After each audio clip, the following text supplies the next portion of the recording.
GPA. Curry up and Dame for a right-hand slam. A-League Finals. Honda! State of Origin. The war is over. New South Wales are champions yet And again. the 2019 15 to the intro. It's out to the boundary for 4. When big sport happens, you'll hear it live on SEN and the SEN app. Download today. Breakfast with Gary and Tim. Weekdays from... Here we go with the intro. Thanks. Bound. Let's cross to our team and go local for your... I'm going to put your mics on. And go for it. Yes, it's that time of year once again. The traditional Queen's Birthday rivalry is marked for 2019 and we are met with a glorious winter day here in Melbourne, and Pat Wright Senior Oval is the venue for the traditional annual clash between Noble Park and Balwyn. Premier Division football at its best. My name's Damien Watson.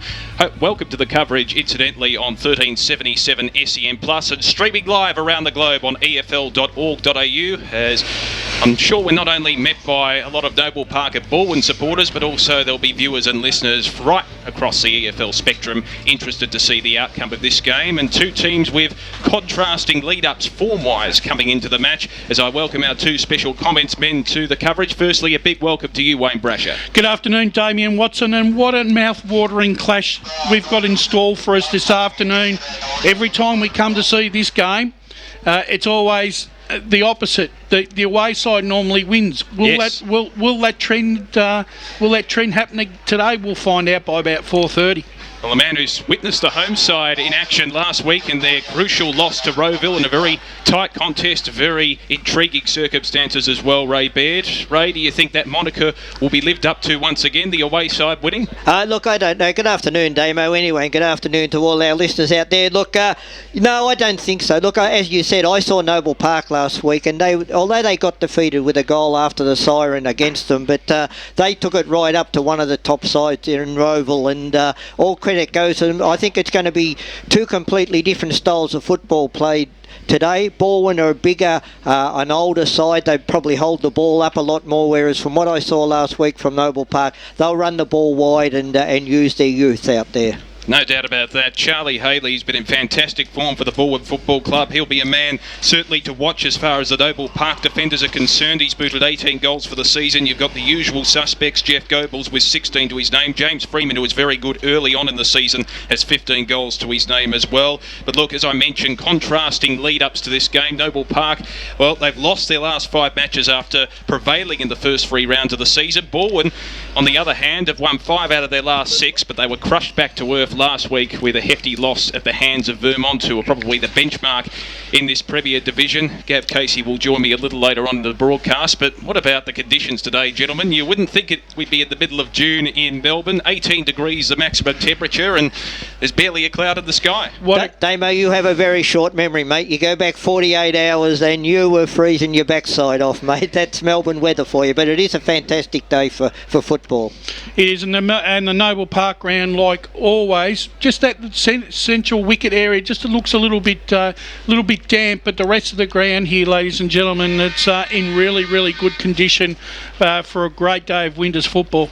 Umpires have entered the field and players undertaking their warm-ups as I welcome Gav Casey, my man roaming alongside me in the play-by-play comments chair. How are you, Gav? G'day, Damien. Very good, thank you. It's great to be here. Fantastic ground to watch football at, and it's a crutch game in terms of Noble Park's season. If they are to maintain a sight of the 5th place team, they've got to win with the early game of the round standalone. But Balwyn, the only 2 losses they've had against the top 2, so they're going well. They just need to keep themselves rolling and eventually set themselves up for another go at those top 2. Gentlemen, who do you reckon's got the most to lose today? No, we know that Noble Park started off the season with 3 wins. There's a loss for them today. Does that put them out of finals contention, Ray, you think? No, it doesn't, because I was talking to Mick Fogarty just before, and we were talking about their next couple of weeks. Their next couple of weeks, I think they got Montrose and Doncaster, right? And I believe their 2 games at Noble Park can win. So even if they look, today's going to hurt them. There's no doubt about that. Absolutely. And it'll hurt, and as last week hurt if them they as well. lose. But they're not far off. And when Mick Fogarty, took this new youth side in last year, he said it's going to take 3 or 4 years to get these kids playing regular good football, and so he realises there's going to be ups and downs, but that loss last week was devastating for them. Actually, to your point, I think this is a big game. It's a must-win for Noble Park, because if you take a snapshot at halfway during the season, if they lose, they'll be 3-6, playing every side once. They can't come home with 7 wins out of 9. I can't see that happening, so they have to win this week to give themselves only a game behind South Croydon or Norwood. You're right. If they win, they go 4-5. With 2 wins, that puts them 6-5. With 8 to go, with 7 to go, that still keeps them in the mix. Yeah. A loss today, though, makes it doubly hard. I agree. I don't think you can catch up, because you've got to beat the teams that are ahead of you, as well as not lose to the top 2, which is going to be hard to say. Damien, when I was looking at the Noble Park side and having a look at the makeup of this side, for me, this is basically a new side. I can only recognise maybe 3 players from the past. 2 of them being the captain Martin and Sketcher, yep, and probably a couple of others, Herbelet and Collis. But the rest look like they're all new players or young blokes that have come into the side. And if Ray is correct in the fact that if they can run Balwyn and run them wide, I think that is going to be their best chance. It's just going to be for how long they're going to be able to maintain that output. Look, I'll tell you a couple of good players they had last week, Brash, and just keep your eye out for one in particular. Jake Gaines in the ruck. He's not a very big, tall ruckman. There's not a lot of him. In fact, he's just out there on the corner of the square.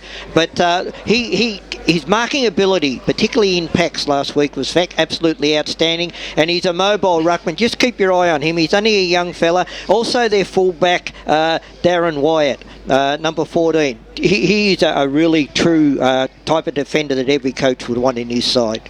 You mentioned Gaines, sorry Gav to interrupt, but you mentioned Gaines, who is in the ruck. He's playing against Riley Monkhorst. How do you think that matchup will fare? I think he'll be too mobile for Monkhorst around the ground. At the centre bounces, maybe Monkhorst is a big young boy, but around the ground he'll certainly give Monkhorst a run for his money. Do you think when Darren White was born, is this a misspelling on our team sheet, or is that how his first name's spelled? Well, I was wondering exactly the same. D-A-R-R-E-A-N. That sounds to me like a parent who's been overly exciting signing the birth sheet. that is an honest mistake by the birth certificate people.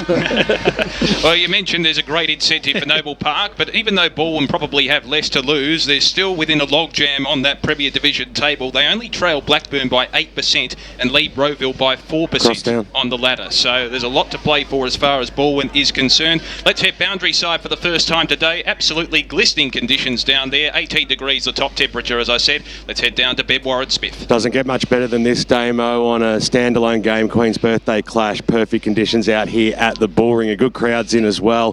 Perfect day for me to pick to come down on the boundary line. There's no doubt about that. Kyle Martin has won the toss. Noble Park will kick to the Moodamere end of the ground, which means Balwyn's kicking towards the scoreboard. The wind is pushing across the ground, but favouring the scoreboard side as well. So it's pretty much going straight across the ground. But I have, in the reserves, I did see a little bit of advantage here and there, but it's also hard to pick.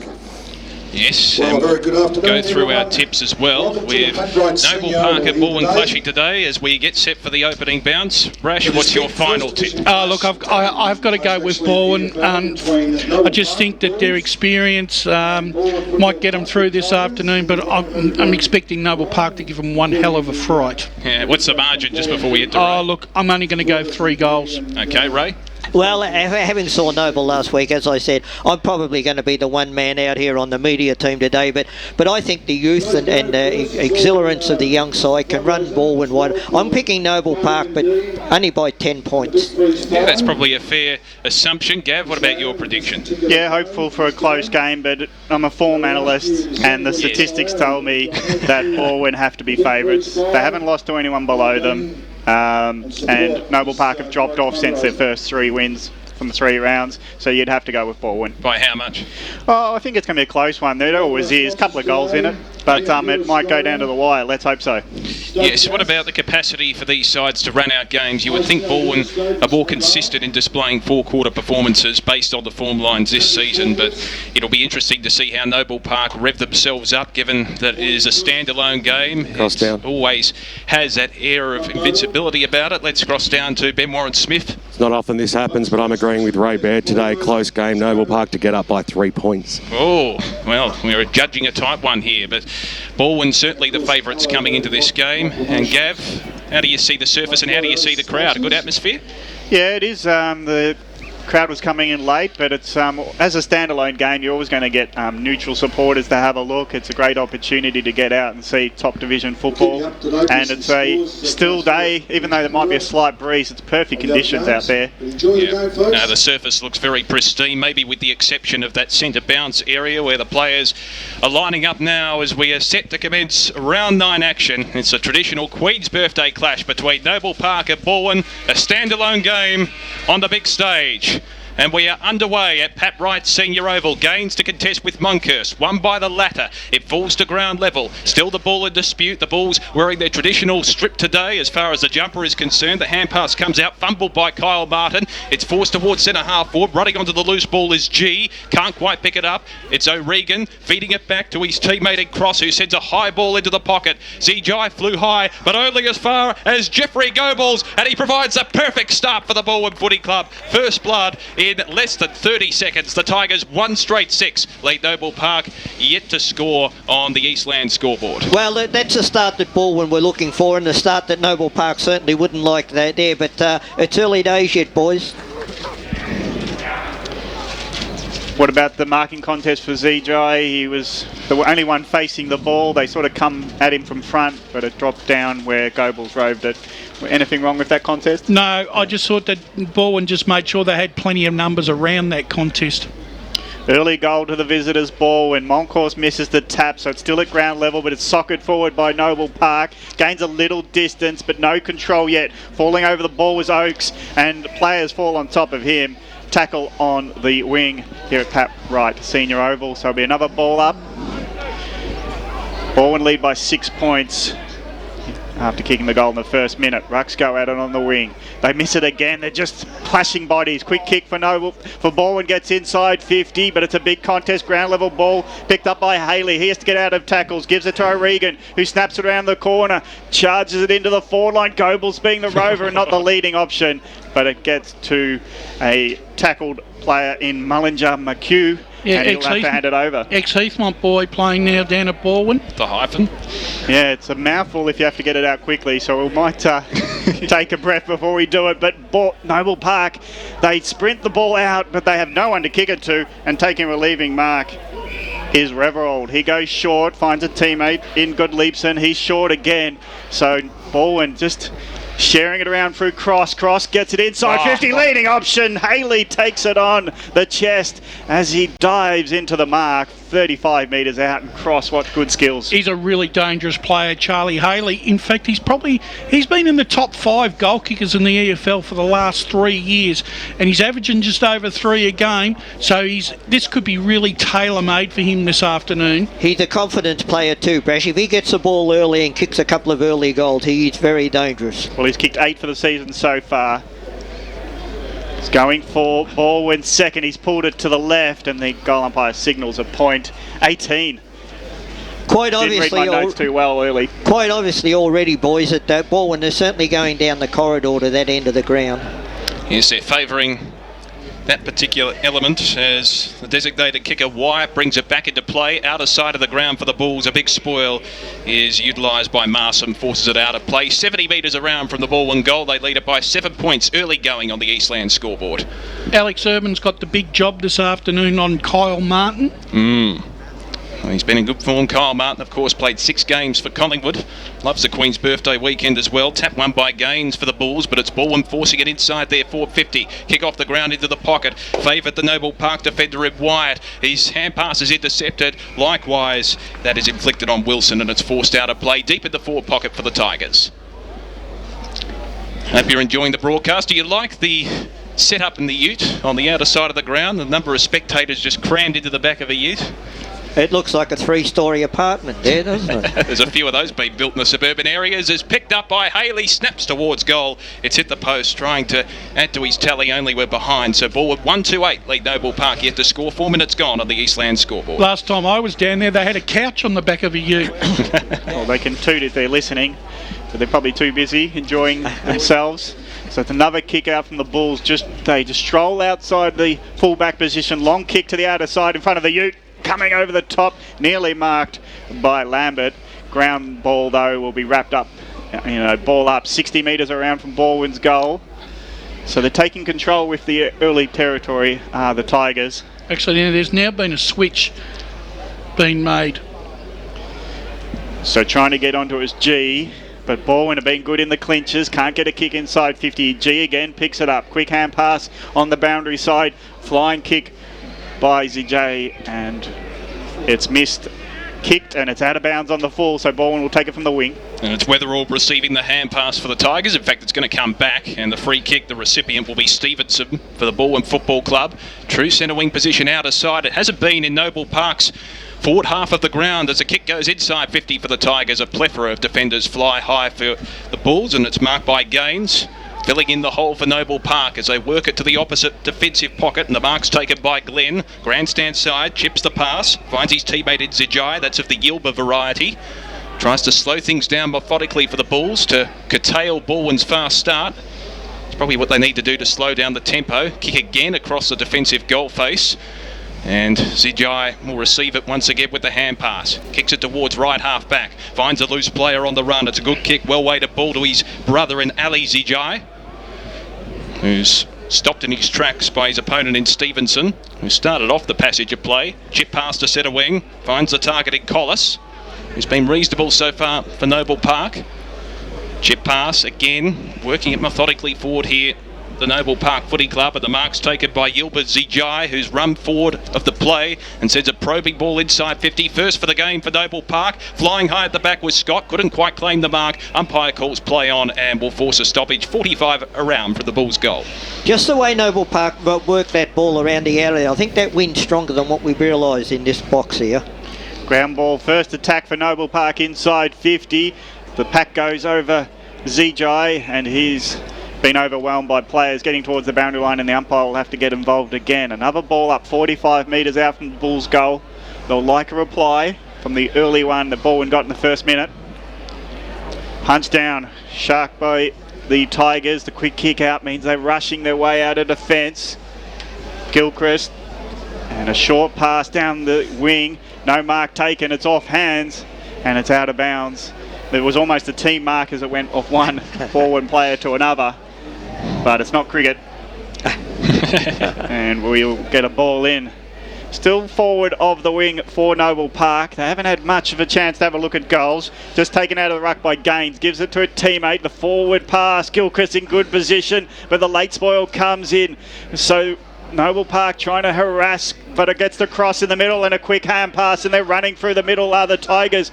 Some option, sprinting back towards goal, and Haley gets out the back. He's got a teammate in the goal square. He sort of almost ignored him. His kick at goal was marked on the line, and Jaffa Williams takes a very fierce mark, and from point blank range kicks the goal for the second for Balwyn. Let's go boundary side with Ben Warren-Smith as Balwyn get their second on the board. Yeah, thanks, Gav. Thanks to car sales as well. Jaffa Williams, masterstroke to get him on the ground. Literally ran on the ground, ran into the 50, kicked a goal within 10 seconds. Great stuff.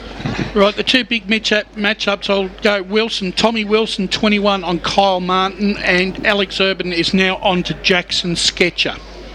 They certainly are matchups to watch. Balwyn 14, Noble Park yet to score on the Eastland scoreboard, so the Tigers with the early advantage. Mullinger McHugh for Balwyn wins the tap, but it's the Bulls with the clearance through the 8 of Zijai, and they work it forth. The Zijai brothers inside 50 for Noble Park. Flying high for the mark, very aggressive was Collis. Forced it to ground level, but it's all the Tigers sharking, and Taylor Gilchrist takes a relieving mark just in the nick of time, deep inside his defensive zone.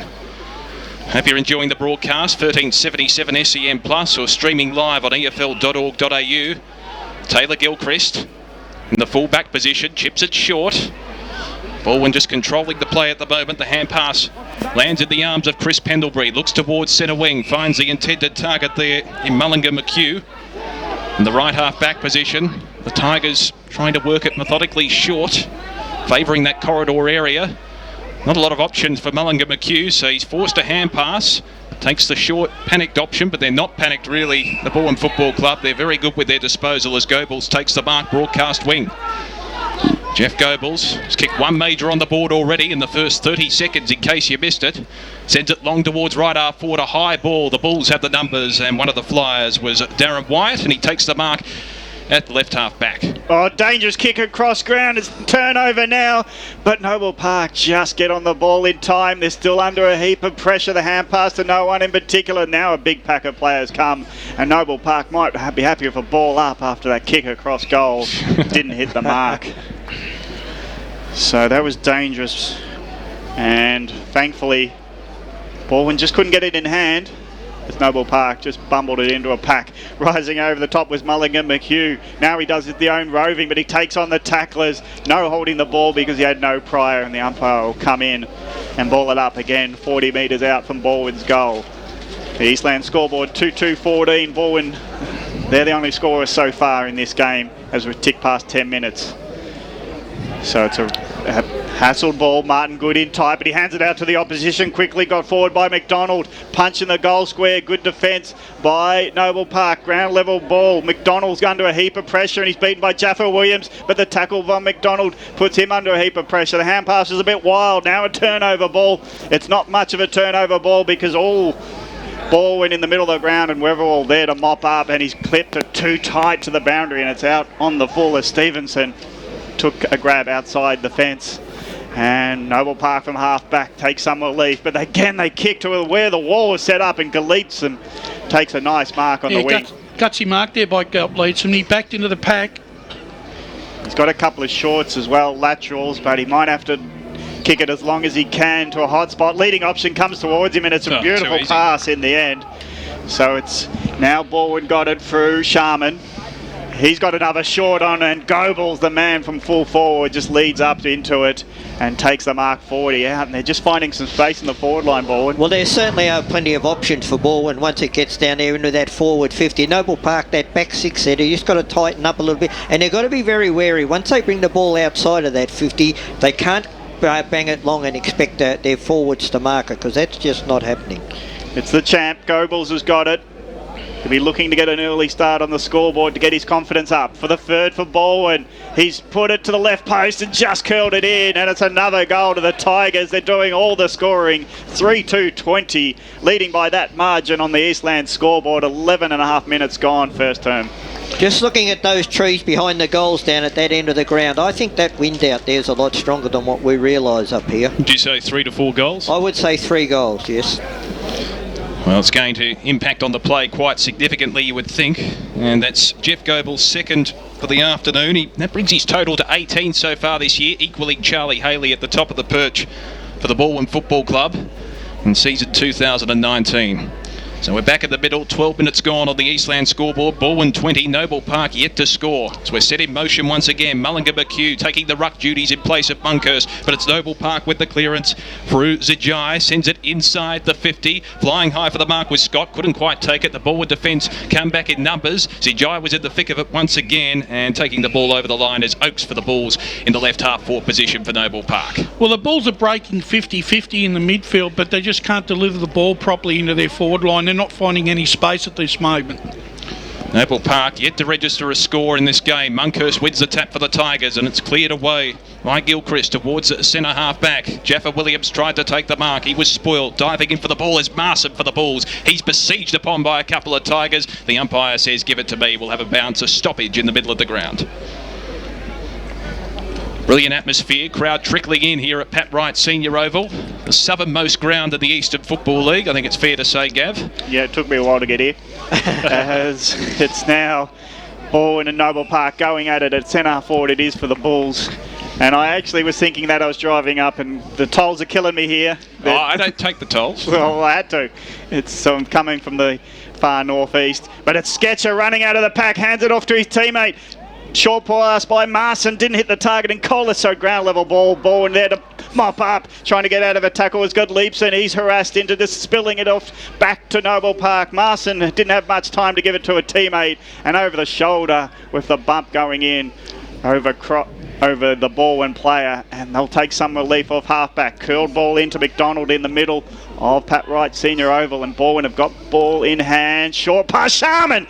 Well, he stretched all the way to take a good mark. That's as tall as he can get to take that mark at centre forward. And a long ball inside 50. Goebel smart enough to get out of the back of the pack when he knew he wasn't going to mark. He spoons the hand pass up in the pocket. Balwyn still got some control, but the tackles are flying in on Haley, and the ball won't get loose for Balwyn as harassed over the line was Wilson. The one thing Balwyn are doing is they are actually, as soon as they're getting the ball, they're all pushing their numbers forward on the hoping that they win that crucial ball.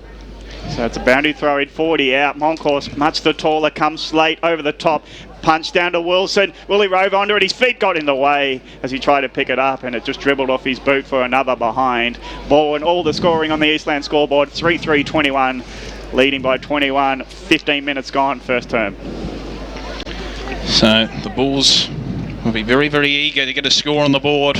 And confidence more than anything else as the chip pass out of defence from Wyatt finds his teammate in Ali Zijai. The Zijai brothers have figured prominently so far in this game.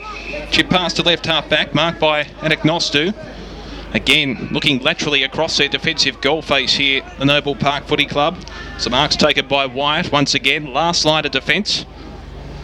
Not a lot of options, so he's forced to go to the grandstand side. His kick is wide and out on the full, so free opportunity here for Balwyn from right half forward. The umpire said touched. And then Smith has taken the relieving free kick. A bit of confusion here from the Noble Park players. I think the umpires are conferring. Well, the boundary umpire said Damo. Ray and I have seen it. He's gone touched over the line. But the other umpire... The field umpire sort of overruled him, but then the boundary umpire just stood back and watched. And now they've come to a consensus. The right decisions now. Throw the ball in. I don't think Noble Park would have been harshly penalised, even if it's a line ball decision. Well, we're back in play once again. Monkhurst fortuitously won the tap in the end. It landed in his lap. Latching onto the loose ball is Smith. Chips it towards full forward. Noble Park have the numbers, flooding their defence. Good tackle applied on Haley. The umpire too high has adjudicated that it's too high. So it'll be Charlie Haley lining up for his first. 30 metres out, directly in front. Well, he barely had it. The tackle just threw him to the ground, so fair free kick there to Haley. No ducking at all? Well, he was bending down for the ball, so he got to give him the chance to take it. And he wasn't ducking. He wasn't actually ducking. He was looking downwards to pick up the ball. Well, that's the reward for putting your head over the contested footy. As Haley lines up for Balwyn's fourth goal. He's 30 metres out, directly in front. The deliberate approach with the right foot is successful, and the Tigers, they're dancing on their merry way early. They move on to 4-3-27. Noble Park yet to score. 17 minutes gone on the Eastland scoreboard. Unfortunate for Noble Park. Just before Haley got that free kick, the Noble Park player was just about to take possession of that ball, and his feet went from under him. You know, you've got to wear the right footwear on a day like today, but it certainly paid the penalty. Let's go to our boundary rider, Ben Warren-Smith. Yeah, thanks, Gav, and thanks to car sales as well. Balwyn have made about 20 changes already in this first term. It's regulation. They're structured. They know when to come on and when to come off. It's also really good to see all the players supporting MMD as well, which we'll see in round 9, including next week, with all the Blue Sox out there today. Fantastic. Gaines wanted to Sketcher. Oakes was in the chain of hand passes, and Noble Park controlled it on the wing. Long ball inside 50. Big opportunity for Scott, but he's wrestling with Pendlebury. He's not going to beat him one-on-one. Pendlebury takes the mark, but the kick out was not good, and it's been intercepted sawed off by G. He juggled it around his back and eventually wasn't going to hold it, but he takes the mark. His short pass nearly comes off to Lambert, but he spills it under a bit of pressure. So from having a potential shot at goal, it will be a ball up 35 metres out. Why did he play on? Oh no, he should have taken the shot there. He had plenty of time. That was definitely in goal kicking territory.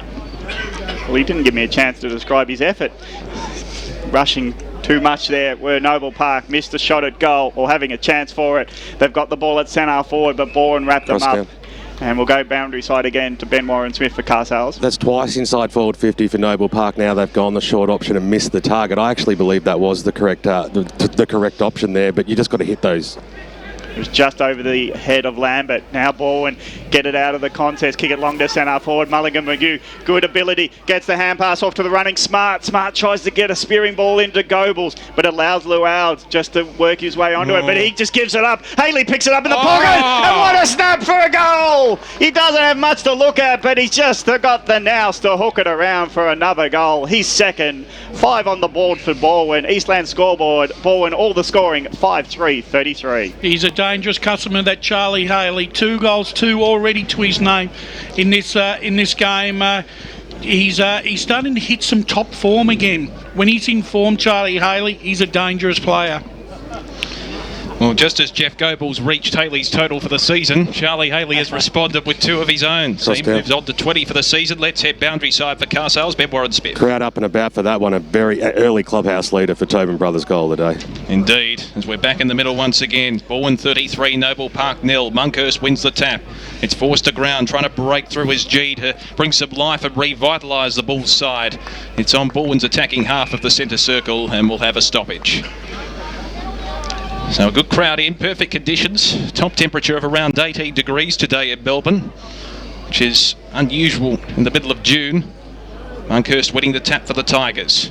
O'Regan tried to break away from the pack. Instead, it's his opponent, Tua, who gets the kick. He was very good last week. Interception by Weatherall for the Tigers on the defensive half of his centre circle. So Jackson Weatherall, consistent player for the Tigers, on the left foot, spearing ball towards half forward was brilliant. Finds Mullinger McHugh, can wheel onto his probing right foot, sends it to the top of the square. It's a 2-on-1. Haley caught behind, read it the better. It's in the pocket. He's hard up against the line, and the umpires picked out a push. It'll be a Noble Park free kick on the last line of defence. Yes, and Noble Park will leave not to have another one. It's Glenn working it from full back line. They've sort of run themselves into the pocket and into a bit of trouble, and they can't share their way out as Ananostiu just hand pass wildly to the fence, really, and it's going to be a ball up 30 metres out, so implied pressure is now trying to sink into the brains, unfortunately, of the Bulls. Can they save this position? 30 out, but again, Rowe from cross picks it up, puts it on his left boot, but he doesn't get a score, so it's just close to the goal, really, as we have another ball in. Oh, there he is, our friend Davis. He was out in the full, actually. Yeah, with his camera down there, taking some good pics for us. Yep, so it'll be Garnham who will look left and right, but he should hug the boundary line and play the percentages. He does so. A lot of players get underneath it. Ground ball now, Balwyn. Well, they nearly took it, but Noble Park rushing forward through Zajai. Hand pass forward again. Zajai will run onto it. He's got another hand pass over the top, bouncing ball for Urbulet, and he can't take control of it, and it'll be out of bounds, but they made the territory to half forward. Yeah, unfortunately for Urbulet, the ball didn't bounce the right way for him to run onto it. Well, it was so tight to the line, you just wondered how it got that far without going out. Good play, though.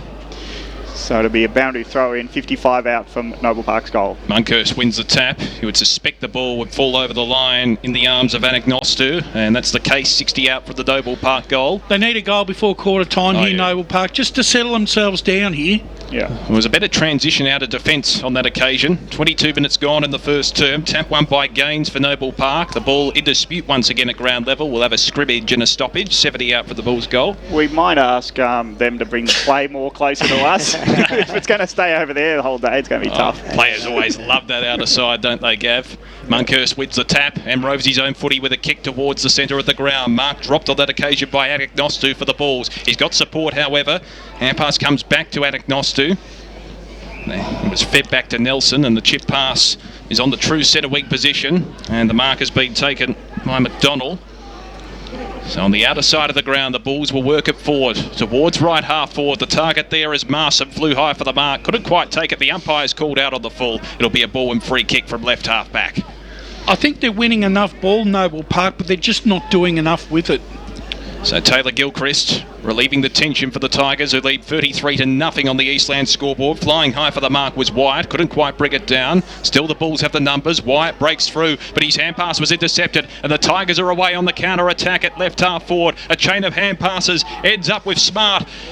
Feeds it off, still a chance, they're working it out across their half-forward line. It falls into the arms of Bill Hewson, works it back to Cross. Cross looks towards the pocket, and he finds the target all on his own. An uncontested mark is taken by Jaffa Williams, and he can go back and kick the Tigers 6th. They had too many numbers running forward. Yep. Noble Park just couldn't flood back to stop the tide of Balwyn players. Exactly, good words there, Brash.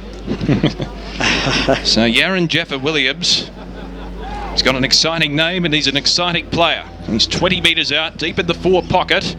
He's going to centre the ball, does a disciplined team thing, caught the Bulls' defence napping, and the mark's been taken by Bain. Now, will that be 25 metres? No, it won't.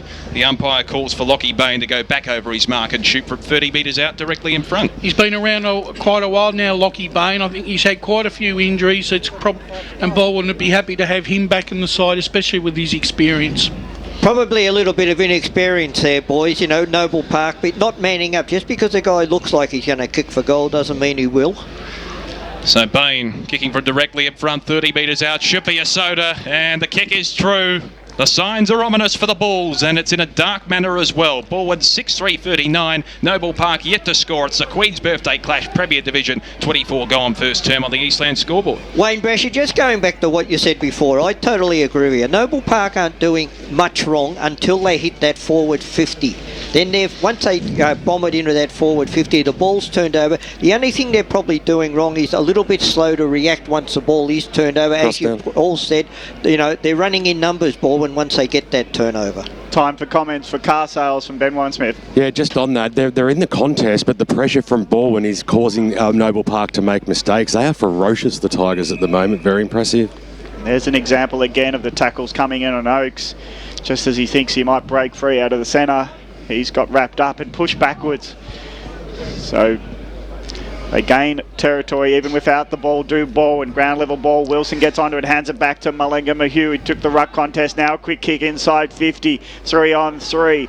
Balwyn have got the numbers running to the boundary line to keep it in and keep control. Quick hand pass to Gilchrist. What's he going to do in tight? Gives it off to his teammate and spearing ball and well marked by Sharman, who again stretched like he's the rubber man, and he just took it on the highest point, and from 20 out straight in front, he'll look to get another goal on the board for Balwyn. Inspector Gadget-like qualities there shown by Cooper Sharman. Yeah. Good pass by Bain too. Yep, Bain got it from Gilchrist and close to the boundary line. He hooked it in. They're looking, the confidence just to take the time and look inboard for the better shots is great for the Tigers so far. And Sharman, he's put it on the boot and it's gone through the middle for another goal as we tick towards quarter time. Balwyn doing all the scoring on the Eastland scoreboard. 7-3-45, Noble Park still on the duck egg. I didn't see this score coming, to be quite honest, at quarter time, heading into quarter time. Like I said, I think that Noble Park's experience, but the fact that they're running hard and they're exposing Noble Park's back six with lots of pressure, and I think that's really where the tale of the story is at the moment. Well, it's been an embarrassing first term for Noble Park in front of their home fans. 5 goal kickers in all for Balwyn so far, with 7 on the board. As we're back in the middle once again, Mullinger McHugh wins the tap for Balwyn, but we'll have a secondary bounce in the middle with another stoppage and scrimmage. Let's head boundary side thanks to car sales. Ben Warren-Smith. Just with the comment earlier about playing on the other side of the ground, when the side kicking against the breeze will use that side because the wind works to their advantage. With the wind, you go down the corridor. That's the closest way home. Look to Noble Park to open up that corridor in the second term. They'll go direct. Wind specialist Ben Warren-Smith there thanks to car sales as Urban is wrapped up. It's not usually something you want to be called, a wind specialist. I mean that in the nicest way, of course. Mullinger McHugh wins the tap and roves his own footy. Kick towards half forward for the Tigers. It's a tumbling ball. No one can gain clear possession. Jaffa Williams had to fly high. It was a fickle bounce for him. The Bulls can take advantage through Agnostu. They work backwards to go forwards. Garnham sends it out wide. True centre wing position. It's in the arms there of Oakes. He can't break through the tackle, and the umpire says holding the ball. The tackling from the Tigers has been ferocious. So they'll move it from the outer side towards left half forward in the prime position. Mark taken on the chest by Haley. Wheels onto the right foot. Sends a long ball to full forward. Going back with the flight. O'Regan couldn't quite take the mark. It's rushed through for a behind from the desperate Noble Park defence, and the goal umpire's down. Let's see if he gets up in time to make his adjudication. It's rushed through. So Noble Park, they're yet to score. Balwyn 7-4-46, 28 gone, Eastland scoreboard. Well, he fared better than Oakes in the tackle. Yes, kept his feet almost.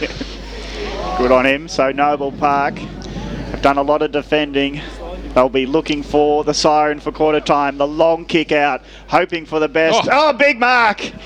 Brilliant there by Lual, who just rose as tall as he could and took a nice mark at half back. His kick was a touch finder in the end as Marson just escorted it over, and it's now at half forward.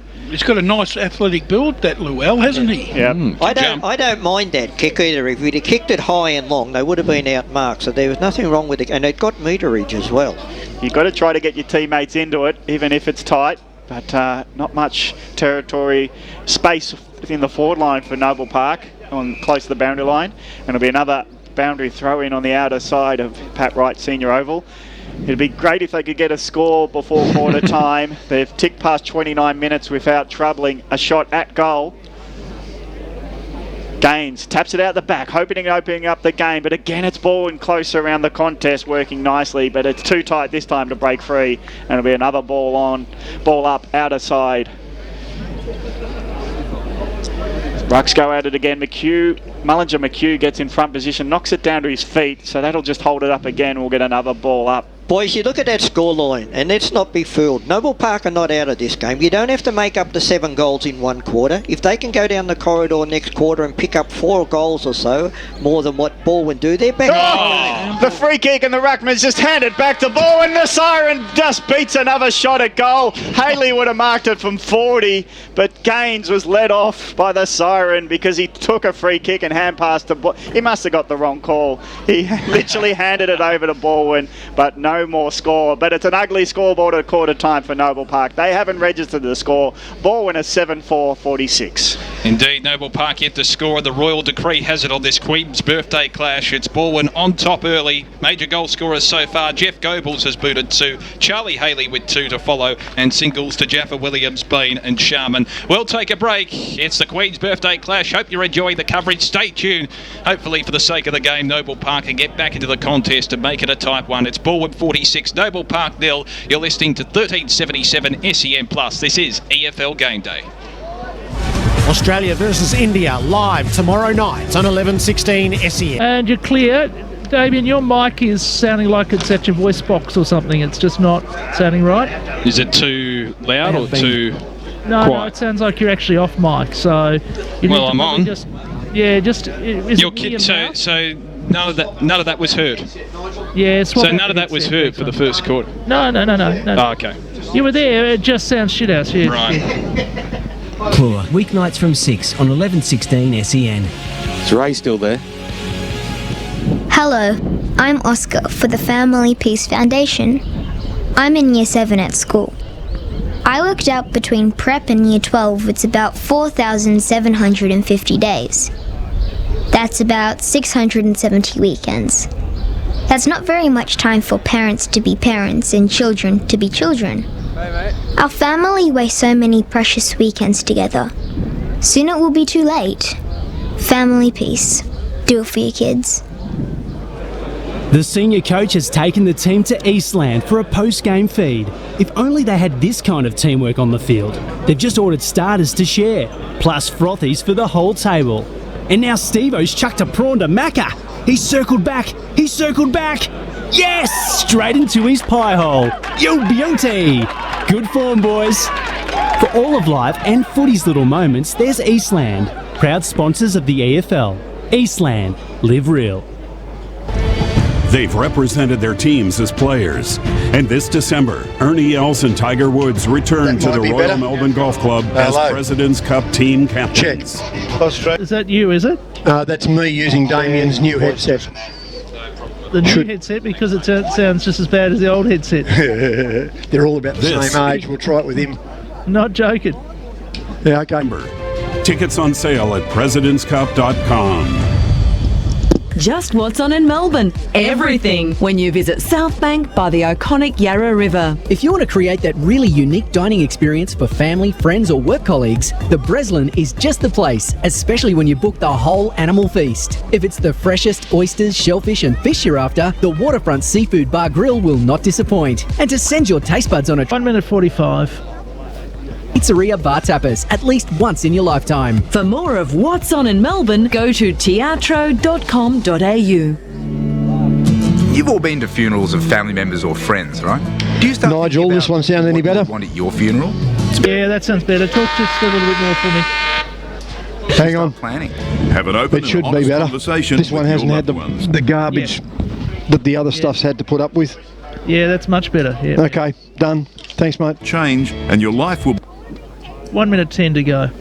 All right, thanks, mate. .com.au. Tobin Brothers Funerals, celebrating lives. Australians have long held the belief that the only way to beat adversity is to fight it. Life is full of choices. You can give up, you can give in, or you can give it all you've got. This is my fight song. At this year's Big Freeze 5, Sliders will be giving all they've got before the Queen's Birthday Collingwood-Melbourne match at the MCG this coming Monday. You can play your part by donating now or buying your Big Freeze 5 beanie at fightmnd.org.au. Join the fight against motor neurone disease. At Melbourne Airport, you can get 1 hour terminal parking. 30. Thank you. It makes it easy to greet your loved ones when they come home, or give them a proper send-off. You can also... Yeah, just talk for a little bit. 1, 2, 3, 4. 1 day for $51. Hello, Nigel. Hello, Nigel. That's cheaper than a Yeah, that's much better. Thank you. You could still hear me, couldn't you? Proper goodbyes. Yeah, but it just sounded like it was aimed at your voice box, that's all. Okay. Get you there. And we used to have that trouble in the box with the old Croc broadcast, and I just have to get them to turn the mic around a bit, so I was wondering if that was the problem. But here we go. Anyway, I'm going to put your mic on now, so no more talking. And go. Welcome back. This is the Queen's Birthday Extravaganza, the standalone game between Noble Park and Balwyn, live from Pat Wright Senior Oval. Damien Watson with you, and I tell you what, it's been a one-sided shellacking so far, albeit with a wind advantage. Balwyn, the away side, continuing on the trend. There's 7-4-46. Noble Park yet to register a score in front of their home fans, and Gav Casey, it's a long way back for the Bulls. And it would have been a long way back for my pen if it just rolled out of the broadcast box here. But yeah, conceding 7 goals and not getting a score, morally and mentally they might be behind the 8 ball, because you just want to have a sniff of being able to score when you've got such a margin to combat. What Noble Park have got to do, they've got to go into this quarter, forget that first quarter, that's gone, they can't do a thing about it, but they can outscore Balwyn this quarter and get themselves back in the game. They saw what Balwyn did, there's obviously an advantage to that end of the ground, but you've got to play the corridor, and that if they can play the corridor and not turn the ball over by hand and foot that they've been doing, and a lot of that's because of the pressure that Balwyn been putting on them, so they've got to override that pressure, hit their targets, and they can get back into this game.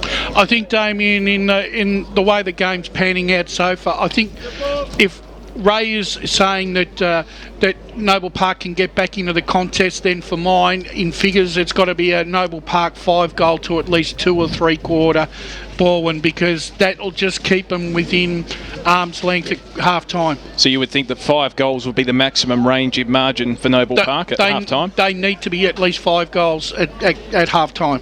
Well, players dispersing from their huddles. Ray, it's not just the pressure though, there's been uncontested clangers from Noble Park as well, particularly going inside 50. Well, that's been their downfall. Has been once they've gone inside that 50, they've bombed the ball high, and that's fallen into their hands of Balwyn. You know, I can't remember a time when they've actually gone into or kicked the ball out in front of a contest rather than kicking to a contest. Let's head boundary side with thanks to car sales. Ben Warren Smith. Well, I went over to the Noble Park huddle at quarter time because I wanted to hear what Mick Fogarty had to say, and it's safe to say he was very disappointed, dumbfounded, in fact. There was no support. The skills were horrible. There was no energy around the contest. He mentioned that a few times. It seemed like they have no purpose. This quarter, they're going straight down the corridor, as mentioned early late in that first term. He wants them to chip away. The definition of show something. Bit of John Kennedy channeling there from Mick Fogarty as we're underway in the second term. Balwyn 46, Noble Park yet to score as we have a secondary bounce in the middle. So just for those tuning in for the first time, the wind advantage favouring what is most likely the southwestern end as Monkhurst wins a tap for the Tigers. Noble Park kicking to the wind advantaged end in this term as we have yet another bounce in the middle. Well, they just need to get early goals, Noble Park, to regain some confidence. Monkhurst winning the tap once again for the Tigers, and the clearance is claimed by Smart. His high raking kick is intercepted, and the Bulls have formed a wall across their half-back line, as they were required to do in the first term, and intercepting the mark there was Glenn. Sends it long towards left half forward, over the head of Godliebson. It's picked up by Zajai, tried to break the tackle. Not enough support, however, and it's holding the ball. The Tigers can work it forward on the counter-attack through Smart. On the outer wing, he chips it in the Goebels' direction. It caught one for his quarter as he took a mark out in front. The umpire, I don't think, will award 25 here as Goebels is slow to get to his feet. It should be. He took a mark and then he gets bumped. He is. Yep, he's called a 25-metre penalty. What the Noble Park player did then, he just crashed into the Balwyn player. He did not make any effort whatsoever to go for the ball. So it is Goebels. 60 metres out from goal, looks for an option in the pocket. It's a congested forward line, but he's still found the target out in front, not paid. On the lead was Sharman, who's kicked one goal already, and as a consequence the Bulls can clear from their defensive zone. Kick out towards the true centre wing position out of sight. It's a good mark taken by Oakes, looks towards left half forward. The kick really didn't advantage Marson all that much as he sees it over the line in front of the Ute, left half forward for the Bulls. It's a packed Ute too. Well, let's hope it's Tonka tough. Seriously. As we'll have a boundary throw in as Noble Park get to half forward. Ruck contest. Ground level ball won by the Bulls. Quick inside ball is going to be marked in. Dropped. So Balwyn don't get the leaving mark, but it goes out of bounds and it's a safe one as Galiepson just couldn't judge a high ball with the wind. Probably playing with the trajectory. He's actually playing as a loose man in defence down there. So it's going to be now 30 metres around from Noble Park goal. Slow and steady, they move their way forward, but it's around the boundary line. And it's maybe over the top. Free kick will go to Zajai, who just put his body over it and the tackle just rode over his back. And it'll be a free kick. One thing I've noticed today, boys, so far is that if you're prepared to go in and put your body over the ball, you will be rewarded by the umpire. So it's Yulba Zajai who's got it. He's been good. And he's got the long sleeves on today, so he's easy to recognise, and he's getting his hands on the ball. Can he convert an opportunity? This will be the first shot at goal for Noble Park to get within a metre, I would say, because even when they've had a look, they didn't go for goal. It's now from 50. He winds the right boot through the ball and he hooks it, and the wind might have taken it off a little bit into the pocket, and it's a minor score, but Noble Park are on the board. 3 minutes into the second term. They're 1 point, trailing Balwyn 7-4-46 Eastland scoreboard. So Reddy Gilchrist, the designated kicker, brings it back into play for the Tigers. Looks towards right half back and finds Cross, the intended target. So Cross will chip it towards centre wing, and it's a well-weighted ball towards Goebels. Couldn't quite hold on to the mark. The Bulls have the numbers at ground level. Sketcher tried to feed the hand pass away. Had a couple of teammates running. Goebels affected a high tackle. It'll be a free kick. True centre wing position out of side. Tour, I believe, is the recipient. Chips it short, looks laterally, finds the intended target in Glenn, and they can wheel around through Martin on the right foot. Kyle Martin sends it towards centre half forward. Almost the mark taken by Gaines. Chance now for the Bulls. A realistic shot is sprayed there from McDonald to the right of the goal face. It missed the sports cover goalposts quite significantly, and it's out of the full, and the Tigers will bring it back into play. I wonder if he got a vision of himself curling it with the wind and he just sort of caressed it off the boot and it just speared off to the right. So short pass finds a teammate for Milhusen in the back pocket, or fullback he is now, and he links up to the outside they go, having to fly against a player. Balwyn do well, and being Godliebson again gets pushed around as he gets himself up, but he's got a short on. He's got his teammate in Martin hand pass off to another teammate, and down they go to Gilchrist, but he spills it under a bit of pressure, and now it's a turnover ball, but the boundary umpire says it was out before Noble Park could get an attack flowing, and it'll be a boundary throw in. Centre wing, outer side again, Pat Wright Senior Oval. 46 plays 1. It's Balwyn leading this Queen's Birthday standalone Premier Division game of the Eastern Football League. It's a big game for Noble Park, but they've got a big task ahead of them. Quick kick out of the ruck contest. Goes forward for Noble Park, but the punch gets it outside 50. Again, though, the Bulls will spear a ball into the leading option. Hits the chest on the 50. Nice mark on the lead to Scott. And the ball there by Sketcher was awesome. So it's Scott. Now, at this point of time, there must be Noble Park players across in front of that scoreboard, because if it comes out, that's where Balwyn's going to run the ball out that side of the ground. So they finally got some overlap from the contest, and they... Oh, they've been far more competitive this quarter. They've been really good so far. Yeah, right post is the necessary ball, but he puts it right behind post, but it's still curling. It's not going to get the distance, and it's rushed over the line by the defensive ball, and they concede another behind. I was just going to say, that's the spot you've got to kick it to, that right goal post, and allow the wing to drag it. Well, that was even...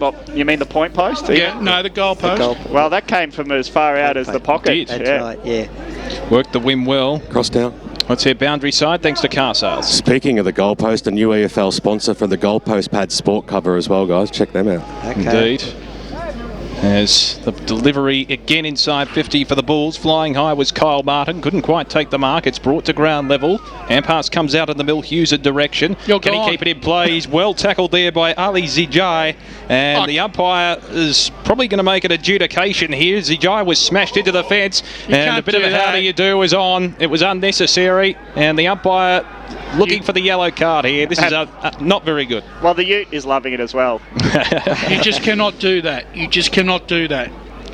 Well, Zijai was slammed into the fence on that occasion, so you would expect a free kick, and a red card is coming out from the umpire. We'll see who he's directing it to. So just explain the red card rule, Gav. A 30-metre penalty also is incurred because it's a red card. Yes, and it looks as if it's going against Gilchrist by the looks of it. A red card has been signalled from the umpire. No, that'd be Millhuysen. And it was. Yep, umpire Scully right onto that.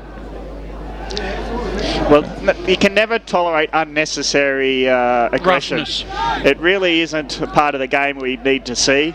And when a player's vulnerable to being pushed into the fence, that is almost criminal in football terms. Brash, does that also come up as a automatic report? Possibly, yes. Yeah, correct. And can he come back on? Yeah, later on. Later on. So this is what I don't agree with, red cards. If you get a red card, I don't think you should be replaced. I really don't. A yellow card, yes, but a red card, no. Should be similar to football or soccer terms, where the player doesn't come back onto the ground. It used to be like that years ago. And obviously, too, he will be offered the automatic 2-week penalty after the game when the team managers go to get the all clear. In the meantime, Ali Zijai will have a chance to register Noble Park's first major on the board. He's deep in the forward pocket, acute angle, but he has split the middle, and the home crowd come to life.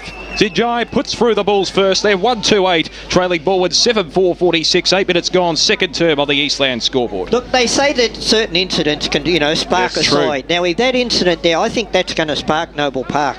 It has to, because they've had no emotion in the contest yet. That's right. So they're invested now as a playing group and a crowd behind them. If they get another quick one, they'll liven up. Their spirits will rise. So let's see. Not only did they concede a goal, but I think they've conceded some emotional leverage for Noble Park to take control of. Gaines wins a tap down to Martin. He's just shoved off the ball, and he is holding the man against Balwyn. So Martin was very clever. He knew the tap was to him. Best not to take the ball.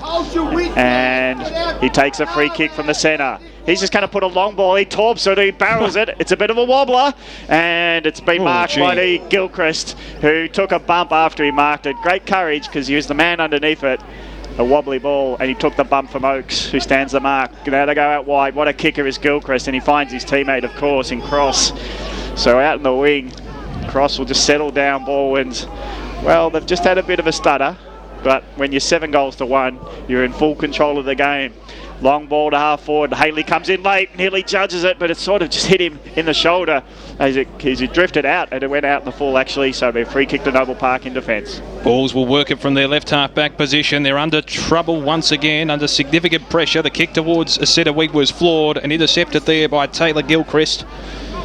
Donning the moustache for the Tigers, chips the pass towards the true centre wing position, and the Tigers just slowing the tempo down to an extent. Kick inside the 50. Flying high was Lual with the spoil for the Bulls, but it's crumbed well by Mullinger McHugh. His hand pass was intercepted, and the Bulls could work it through the corridor. Sketcher got the hand pass away to his teammate Anagnostu. Looks towards centre wing, and the mark has been paid. So the Bulls starting to regain some forward momentum here. It's just whether they can capitalise on the scoreboard. Flying high was Herbelet, couldn't take the mark, but he has support at ground level. Lateral pass is marked by Ali Zijai, who's kicked the only goal on the Bulls scoreboard. He looks at his brother in the pocket, Yilba Zijai, keeps it in play. Hand pass comes back to Kyle Martin. It's a wobbly kick off the side of the boot inside 50. The Tigers defence can mop up, and Jaffa Williams sprints away from his opponents, leads all comers, finds Taylor Gilchrist. They work it through the corridor. O'Regan a high ball. Haley's a one-on-one here. He's in the front spot, forces it to ground level. Still a chance for the Tigers on their forward 50, and will have some respite. Has taken the ground is Mullinger McHugh. Will have a bounce. Just going back, Damo, that kick by Martin there, that was an educated kick. That wasn't a scrubby one off the boot. It was, you could see if he'd kicked it in the air, it would have been smothered. So the Rucks go at it forwards, and it's a quick hand pass, and Wilson's got a shot at goal from 40, and that's a good answer by Balwyn. The Ruck contest was won with Mullinger McHugh, and the quick hand pass O'Regan to Wilson from 40. Another goal to the Tigers, 8-4-52. They lead by 47, 11 minutes gone second term as Noble Park are 1-2-8 on the Eastland scoreboard. He's been really prominent, Mullinger McHugh, in this game. He's working well and truly up and down both ends of the ground, and he's proving a great fall for Riley Monkhorst in the ruck. Do you know anything about him, Brash? Where's he come from? He come from Heathmont, but he was also played at Footscray as well. Very impressive. There's been an infringement in the middle here, so it'll be a 25-metre penalty and a Balwyn free kick on their half-forward line. Is this 666 or what's this about? No, I don't think it was. I think he was inside the square. Yeah, it's a centre square infringement. Well, why is it not just a free kick and you get a 25? Well, in any case, Mullinger McHugh is the recipient once again. 60 metres out from goal, sends a high, educated ball to the top of the square, looking for Haley. Chipping in at the front is Lual. Couldn't quite clear it here for the Bulls. They do have the numbers, however, and the chain of hand passes leads to a kick towards centre wing. Behind the play is Scott. Couldn't quite read it effectively. He has support, however. Hand pass comes from Herbelat. Good tackle applied there on Lambert. He's fell to the ground, and the umpire says, give it to me. Good tackling pressure from the Tigers once again. If they were in any confidence, he would have hand passed it as straight as he got it, but they just didn't trust their overlap run. Ball up. True centre wing position, broadcast side. Mullinger McHugh's been excellent in the ruck. He won the tap. It's well roved by Urban. Will have yet another secondary bounce. And the umpire's called a blood rule. So we'll have intermission in play. And just a reminder, the goal post pads are sponsored by Sports Cover this season. New sponsors to the Eastern Football League. And it looks as if it is Sharman coming off the ground, who's kicked one goal to his name for Balwyn. Taylor Gilchrist to replace him. Let's cross down boundary side for car sales. Yeah, there's a fair bit of blood coming off Sharman's left knee, but it could have been just a stop go on there. He'll be patched up pretty quickly. Ben Warren Smith there for car sales. As a free kick is picked out of the ensuing stoppage as Anagnostu is the recipient. Kicks towards right half forward. The Bulls will be hurt certainly from that Tigers reply, but they can force it forward again. Marson is gang tackled by a couple of Tigers. Will have a bounce. 55 out from the Bulls' goal. So they've just settled after that incident, Balwyn. I think that just steeled their resolve to hold up Noble Park. And it's been an even contest since quarter time as Noble Park try to work their way out of the pack. Zijai, long kick in from Ali, gets it to full forward. Who's there for Noble Park? Yulber was nearly there, but here comes the tackler. And it will be a ball up 20 metres out from Noble Park's goals. They just can't get the break of the ball going their way, Noble Park, in this quarter. Not much system in their way of going forward. quick kick out of the pack by Balwyn, only gained 5 metres. Well, you call it there, Ray, but Noble Park, where they tackled without the ball. Martin might keep it in, 60 out, clever, goes to ground, hand pass in front of himself. He just, like a terrier dog, chases it down again, but he's pushed out, and it'll be a ball in from 55. Gav, it would have been a free kick if that umpire had been up here with us, because he was wrong, or the umpires were wrong-sided. Yeah. Yeah. I think he said, I'm not going to guess. No, he's not coming up here either. He's not going to beat you for special comments, that's for sure, Ray Baird. As the ball's just pinging around with hand passes, because there's not much room to move if you get the ball. And it'll be a ball up, 50 out from Noble Park's goals. And I reckon Balwyn have been smartly congested this they have forward line just to stop any charges in. And the ruck contest close to the line. Sketcher took it, tried to get a holding the man decision by letting it get out of his grasp, but it's gone out of his grasp and out of bounds for a boundary throw in. So the umpire's probably just not going to give a soft free kick. Ball in, Moncourt's front position, wins it forward, shark ball by the Tigers, quick kick out. Luau was boundary side with Haley, and the ball beats them both out, and it'll be a boundary throw in again, but it's further away from goals for Noble Park. It's closer to the wing than it is their goals. So Balwyn leading it by 44 points on the Eastland scoreboard as we tick over the halfway mark of this second term. Beautiful conditions here. Damien Watson, Gav Casey, Ray Baird and Wayne Brasher with you as the ball is once again forced over the line in front of the grandstand. Bailey Lambert seeing it over.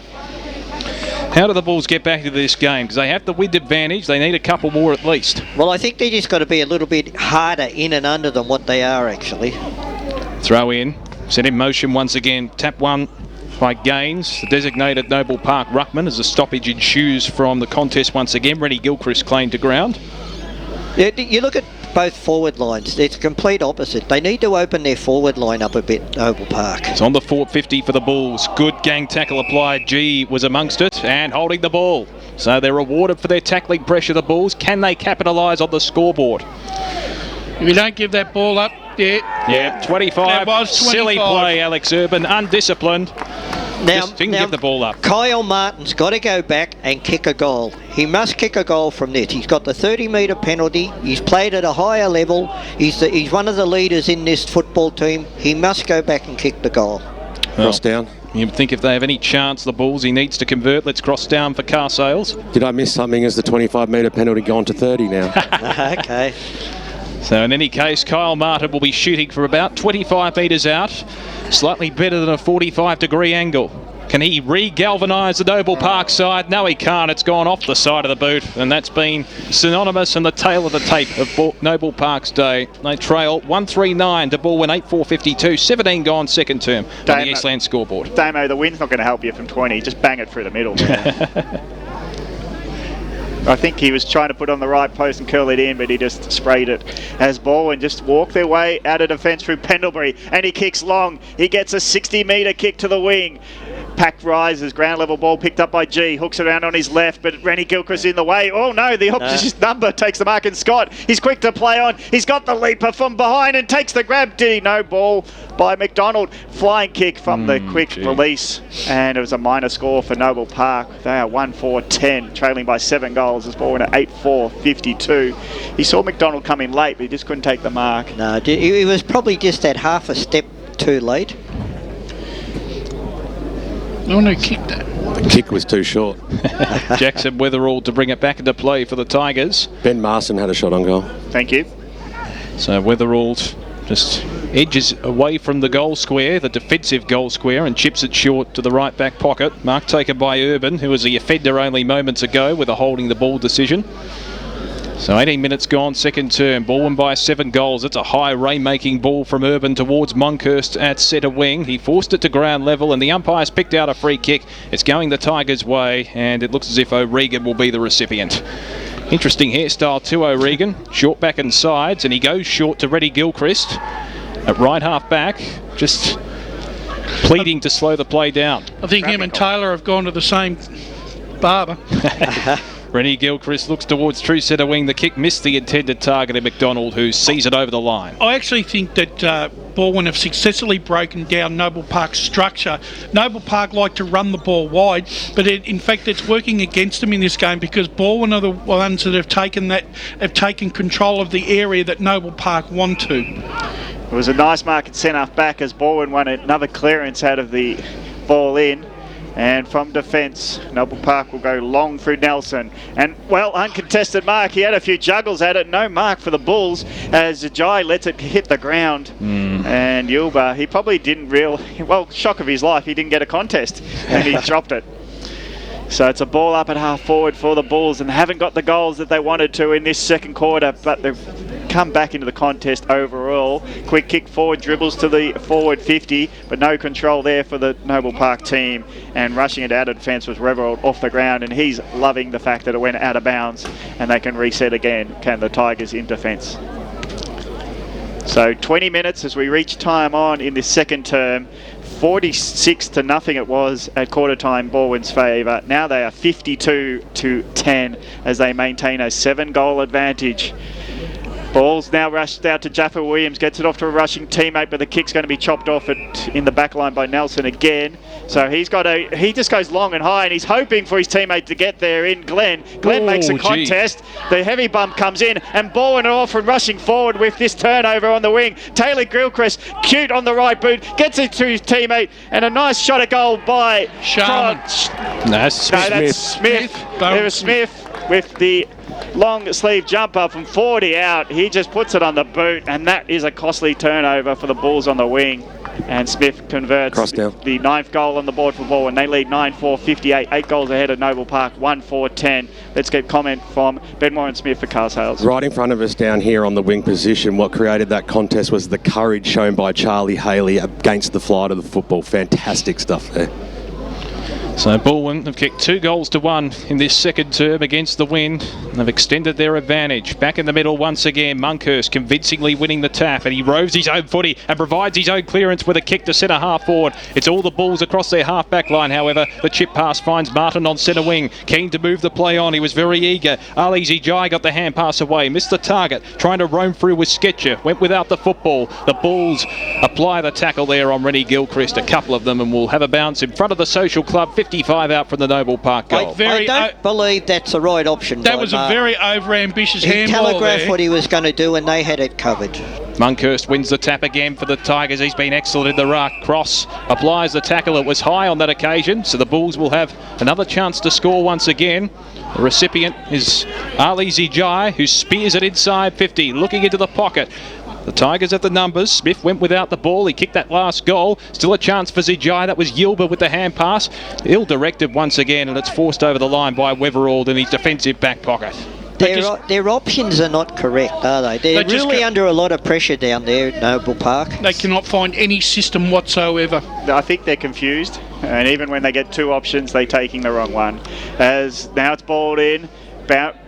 It's a ground ball for Noble Park, but they release it, can't take control. But lucky enough, over the shoulder tackle. Overzealous. Gets a free kick away, and it will be now in the hands of Lambert in the pocket for Noble Park, 30 metres out, and he'll have a composed set shot. We go to Wayne Brescher, our goal kicking expert. What's he got to aim for, Bresh? Which point post, which goal post? He's got to aim for the right goal post. I think he's even got it inside the right goal post. He might need just outside. Outside, I should say. That'll do. We'll all correct him at once, BWS. As now Lambert puts it point post. It's curling, but it's probably not long enough to allow it to come back in. And it's another minor score. 23 minutes gone, second term. Noble Park are only 1-5-11, trailing Balwyn, who are 9-4, 58 on the Eastland scoreboard.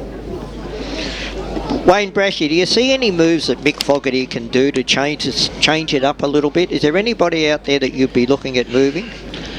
It's a very good question, Ray. At this stage, I don't think they've got enough seniority in that lineup that's going to be able to make a difference. True.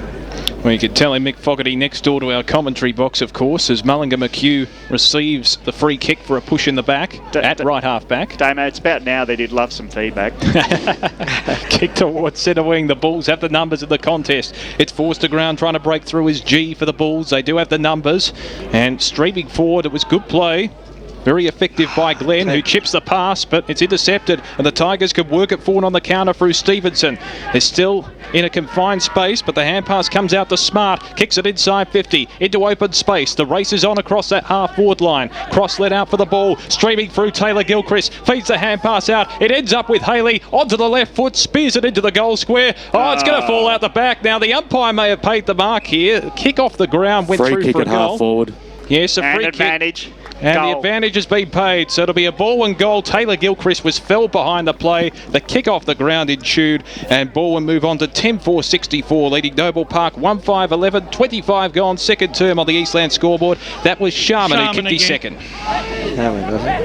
Yep. Well, we almost forgot to look back because he kicked it off the ground uncontested after 1 metre out. Yeah. Look, the quarter hasn't gone the way that you would hope for Noble Park. They've been outscored. They're really struggling that goal-to-goal line to find any substance of movement. Time for car sales boundary rider Ben Warren-Smith. I think we need to shift the focus to about Noble Park and start concentrating on Balwyn, and what an impressive first half this has been by the Tigers to win this second term and outscore the Bulls by 3 goals. The question now is, how much is this margin going to be? It's a 4-goal breeze Noble Park have. What can Mick Fogarty do? He can get Balwyn to stop playing.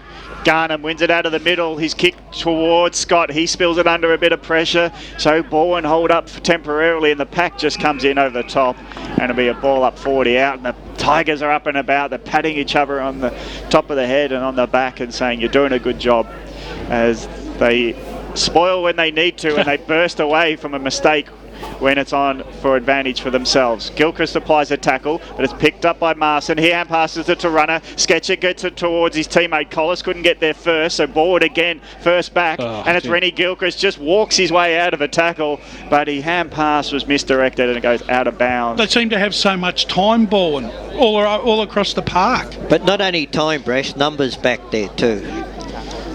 So it's a boundary throw in right post, which is covered by sports cover. Yes. So that'll protect you as well as the post.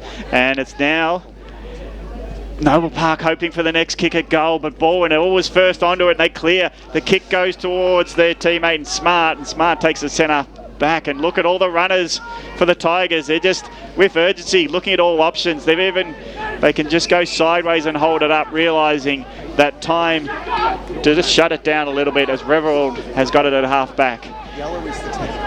He'll just put a short ball in and cross. How did he find 10 metres literally on a crowded wing to take an uncontested mark? That's poor marking there. It is. So he'll look at an option. He'll probably find a teammate unattended. As the wobbly ball goes to half forward, mark taken by Sharman. He's good above his head. So what? He's not a bad player, this bloke. He's got a short on, another short unattended, and it's his teammate in Bain. So Bain at 60, 3 touches uncontested go towards Noble Park. Well, they had a bit of a contest when Sharman took the mark, but they have been untouched in this forward foray. The defenders get back. Goebbels shrugs them off. He's got a teammate to help him out along the ground. Nearly an impossible effort by Smart, considering he'd have to beat 3 or 4 sets of feet, but it comes off and is a minor score. That was a real smart effort, Gab. Well, yes. Well, it would have been a smart A if it got through, but it was only a minor score, and it's a big 54-point lead for Balwyn as they approach half-time. Yes, on the Eastland scoreboard, a Sketcher, the veteran, brings it back into play for the Bulls, looks towards it right half back. Flying high was Monkhurst. Was he infringing upon his opponent? He was. No advantage will be paid. So the free kick will come back to Ben Marson. Oh, he's gone. He played on. He was caught napping. Great tackle applied by Haley. He'll receive the free kick. Well, he came out of nowhere like a librarian, didn't he? Haley. I don't know those types. Kicks into the pocket. Still a chance for O'Regan, crumbing the pack. He sharked it well and forced it over the line as Luell took him over. I think that play just highlighted the inexperience there of Noble Park as against the experience. Cross down. Or they're just rattled. Let's cross down boundary side. Thanks to car sales. Ben Warren-Smith. Yeah, we've gone to the rule book here. The red card means you sit out for the rest of the game, gents. Really? That's what I thought. So, you didn't say it. No, we didn't. You said it. So the free kick. Thank you. Won't be paid here. It's going to be recalled, the boundary throw in. And it's just inside the 450 for the Tigers. They lead by 9 goals, close to half-time on the cusp of the major break on the Eastland scoreboard. The ball in dispute out of the ruck contest. McDonald was claimed by a couple of Bulls, and the red flag is up. We'll have a bounce right on the 450. You got Balwyn just hitting Noble Park with everything here. Monkhurst hitting the ball with an enclosed fist.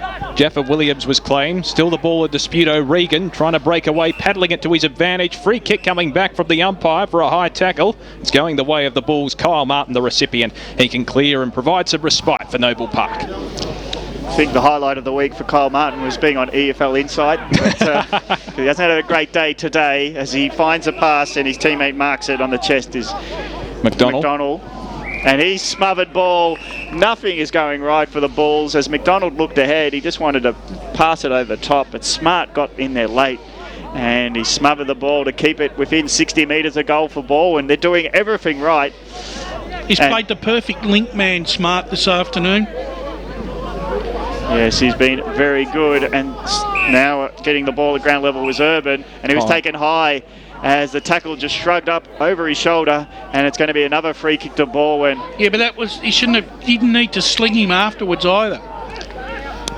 So Urban looks across the field, looks forward, and he's going to have a bigger shot of his life. Go for a torp, sir. Well, let's see what his technique's like. It's a free shot at really. Nothing to lose. Need some pointers off Goebbels. 54-point margin at halftime at least. And a big kick. He actually got onto it, but it just drops 15 metres short. It needed a Goebbels effort. Wasn't to be. But Balwyn will be very happy with themselves at a halftime. They lead 10-5-65. Noble Park at 1-5-11. A 9-goal margin at the major break at the Queen's Birthday Weekend Extravaganza. Goal kickers for Balwyn, 2 apiece to Goebbels, Charlie Haley and Cooper Sharman. And singles to Tom Wilson, Lockie Bain and Bowen Smith. The only goal scorer for Noble Park so far in this game, Ali Zijai. We'll take a break. This is EFL Game Day on 1377 SEN+. The halftime show is up next. Breakfast clear and 4 minutes. Thank you, Nigel. Brilliant. AFL. Fox is onto it. Almost got goal side. Did. Floats it home. NBA. Curry on the dime for a right-hand slam. A-League Finals. State of Origin. The war is over. New South Wales are champions yet again. The 2019 Cricket World Cup. Drives. This could be it. He beats Smith off. It's out to the boundary for 4. When big sport happens, you'll hear it live on SEN and the SEN app. Download today. Hello, I'm Peter Hitchener. 9 News invites you to join our team nightly at 6 for Melbourne's #1 news. Tony Jones with the latest sport, including the footy, plus Lavinia Nixon's weather forecast. 9 News, proud supporter of the Eastern Football League. The NBA playoffs. Expect greatness. Watch the best of the best strive for championship glory. Golden State Warriors or Toronto Raptors. Which team will be crowned NBA champion? The NBA playoffs. Expect greatness. For the full final schedule, team updates and game previews, go to nba.com/playoffs. Listen live on NBA Now via the SEN app. At Melbourne Airport, you can get 1 hour terminal parking for just $12. It makes it easy to greet your loved ones when they come home or give them a proper send-off. You can also park for up to 3 hours for just $24 and 1 day for $51. That's cheaper than a taxi to and from the city. For warmer welcomes, proper goodbyes and everything in between, Melbourne Airport Parking is here to get you there. Visit melbourneairport.com.au. You know, I couldn't do my job without my robot. Thank you for saying that. Because from the stumps to the roof, robots got it. Robots got it. The toughest materials at the lowest prices. Robots got it. Steel, sleepers, wire mesh, timber, roofing. Robots got everything you could ever need. You know what? For a robot, you're a good bloke. Head to Notting Hill, Sunshine, Preston, Dramana, Pakenham, Coldstream and Darnham. Call 1300-GO-ROBOT or order at robotbuildingsupplies.com.au. ROBOT, Robot Building Supplies. Hi, Craig Lowndes here. I may be an expert at wrestling a supercar around a racetrack, but I'm not an expert on tyres.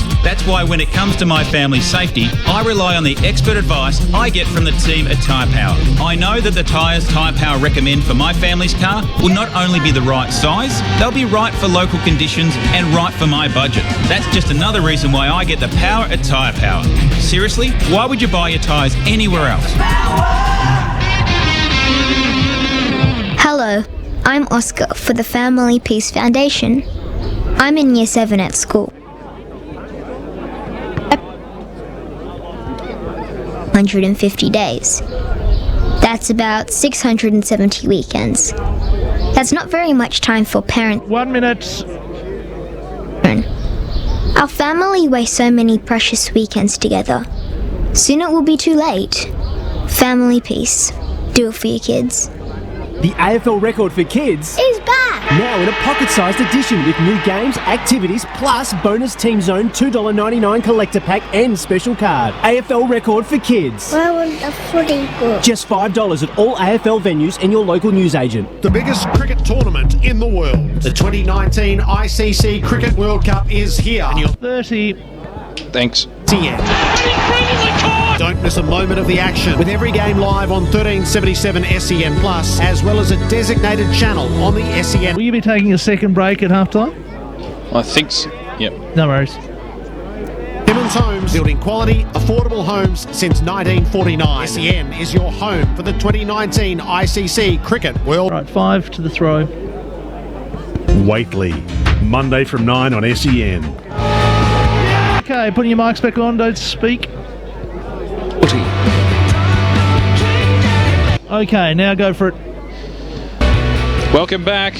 The Queen's Birthday Extravaganza has been a one-sided train wreck as far as Noble Park are concerned. They trail by 9 goals at the major break. Balwyn all over them in this match, and it continues the trend in this particular standalone game in previous seasons of the away side prevailing. It's Balwyn 10-5-65, convincingly leading over Noble Park, a paltry 1 goal 5-11, and that's despite the fact Noble Park kicked with a slight breeze advantage in the second term. Just to recap, the goal scorers so far for the Tigers: Jeff Goebels booted 2 early majors, 2 to Charlie Haley, continuing on his good form. He now has 20 majors for the season, and also 2 goals to Cooper Sharman. Singles also to Yaron Jaffa Williams, Todd Wilson, Lockie Bain and Bowen Smith. The 1 solitary goal for Noble Park has been scored by Ali Zijai, and the Zijai boys have probably been one of the very few prominent players for Noble Park in that first half. Davis Harrigan joins me to assess the first half of this standalone game. And is there any way back for Noble Park, Davis? Well, the first half out there, very, very disappointing. Balwyn strangled every single Noble Park opportunity in that first quarter. They kept it forward into their forward 50. Noble Park had no chance. What I liked was they were able to slow the scoring a bit, but Noble Park weren't able to get enough for themselves. They needed 3-4 goals in that quarter, absolute minimum, to just keep on level terms. 3-4, 4-4 brings that margin back to about 6 goals. It's still doable in a half. We've seen that before many a time. But it's not that they look tired, they look very shell-shocked. Balwyn have just come out very, very intensely. They haven't let go of that either. Mick Fogarty, very, very passionate and very, very almost let down at quarter time as well. So I think Noble Park are going to have to work very, very hard here, and obviously tempers flared a little bit after it all went down on that wing early in the second quarter, so I think Noble Park will be out for, so to speak, a bit of blood. Well, they would need to be far more aggressive than they were in the first half. I mean, Balwyn probably led in most facets of the game for the majority, maybe with the exception of a couple of 5-minute bursts from the Bulls where they had a little bit of momentum but couldn't capitalise on the scoreboard. But Balwyn, as I said, leading in every facet, not only with aggression and physicality, but also their ball use has been far superior. I was about to say their ball handling use and just the effectiveness of the ball handling use has been very good. They've also been really good in the intercepts and in the the one-on-one, two-on-one contest, being able to get it out or being able to get it out even cleaner than Noble Park. So yeah, ball handling skills have definitely come to the fore today. It is a very soft surface out there, so that ball handling, balls bouncing a little bit incorrectly. What I liked a couple of times was Balwyn down here late in the second term were able to break away from Noble and crunch through into the forward 50, where Noble weren't able to effectively stop them, and it did result either in a goal or some sort of score. So yeah, very, very, very hard for Noble to come back here. I think we might see more glimpses. I just hope Balwyn don't let up their pressure. They're 9 goals up. They need need to capitalise on that, and they do need to keep it. We've seen teams at every level, 40, 50 points up, let go of the pedal and come back a little bit. So Balwyn, I think, need to keep on top of that. I'm seeing Noble probably kicking a few goals, so I'm not saying Balwyn are going to drop it to 12 points, but they need to make sure they keep going what they've been doing as long as they keep Noble at bay as well. Have you been impressed with the depth and plethora of contributors for Balwyn? Because really there hasn't been an ultimate standout player, has there? No, and I was watching it. There's been really good delivery. They've been looking for more options than just Charlie Haley and Jeff Goebbels, and that's obviously evident on the scoreboard as well. They are looking to drive it in more, and there's more players leading up to the ball as well, so that allows Balwyn much more, not just depth, but versatility in who they can kick to, or who they can clear it out of defence, or something like at both ends of the ground. It's the same sort of situation. They've got those people there. It's not just one target, it's two or three, allowing them to open up more pathways and more opportunities. I am noticing that every so often they are trying to avoid the centre. There is a lot of play down the wings, especially on the far wing. I think that's because the centre square is quite soft. So just an observation from the past couple of weeks, because it was very similar with the conditions last week. So I don't think that's a telling story of any team. I think that's just smart play based on the ground conditions. You've been down on the ground, being a standalone game. Describe the atmosphere for us. I'd say first quarter, I think it was quiet. I heard nothing from the Noble supporters. They were like, what's going on, and rightly so. It was in one word, disappointing. Balwyn's just come out firing. Noble can't get to the ball. Noble isn't able to go the proper one-on-one, and obviously things changed and got a little bit fiery 5-10 minutes in when all the skirmishes went down. So I think Noble are really wanting more. So I think the atmosphere did liven up a little bit. Probably not the way we expected or wanted it to, but definitely fired up a bit more. Assuming the result maintains its course, do you have any hopes for Noble Park making the finals this season in Premier Division? I've always thought that for the last 4 or 5 years they've been in that fringe sort of top 6. They've always been there with the likes of Vermont, South Croydon, Blackburn, Balwyn, but they've never truly been able to capitalise on it. They might have got to first week of finals, but they've never been able to truly go further. I'd really like to see them go further. There are a lot of new names in this side from the last 2-3 years, so I think there's obviously they're trying to gel and find the proper dynamic. Once they get those players in, they stay here for a few years, things are going to be very different. I would love to see if Noble can just push it that little bit forward, and the sooner they get into finals, the better they're going to be, not only for the club but for the experience of the finals and the intensity of finals as well. And Kyle Martin, a standout player in previous weeks for Noble Park, he's been relatively well held today. He's had his hands on the ball a number of times, particularly in the second term, but I don't think he's had his usual output. No, he hasn't. He has been well held. He is able to still find the ball, and he is able to get it out rather cleanly. I think that's very similar of his teammate Jackson Sketcher. I've been seeing him pop up quite a bit. I think Martin has been held really well. Obviously, he's capable of kicking 2 or 3 goals, so to be able to keep him away from the goals is also a big one for Balwyn as well, because he kicks 1 or 2, gets a little spark, and things are obviously very different. And in the ruck division for Balwyn, I think I've been very impressed by Mullinger McHugh, who's lifted and was relatively prominent throughout the first half, and of course Riley Monkhurst utilising his frame and exerting his influence on the game. They've been fantastic and have probably been dominant in the headouts as well. And I've been seeing they're a lot taller and a lot higher on that jump in the contest, especially the centre clearances once it comes back. They're able to get on top, and they're able to really push the ball out, not just like tight, 30 centimetres, 60 centimetres. They're able to push it out, 10 or 15 feet to be able to find a ball and player and clear it out of that really congested area. Let's head to a break. This is the halftime show. It is Balwyn leading by 9 goals over Noble Park. Second half coming up. Footy for Kids with Daisy Pearce. Sunday from 8 on SE. Thanks, and Nigel. Tim Watson. Did clear 4 minutes. Thanks. At the Bulldogs? I would think it's logical that he is. I mean, this is 2.5 years of the first year wasn't so bad. I think they won 11. You win a flag in this business, though. You get a certain amount of leeway, don't you? Yes, but it does expire, Tim. What is the expiry date on this then? I would say 3 years. For Melbourne Airport Long-Term Car Park, unbeatable deals this tax time with AEG Power Tools and Toyota Means Business. Weekdays from 6. The NBA playoffs. Expect greatness.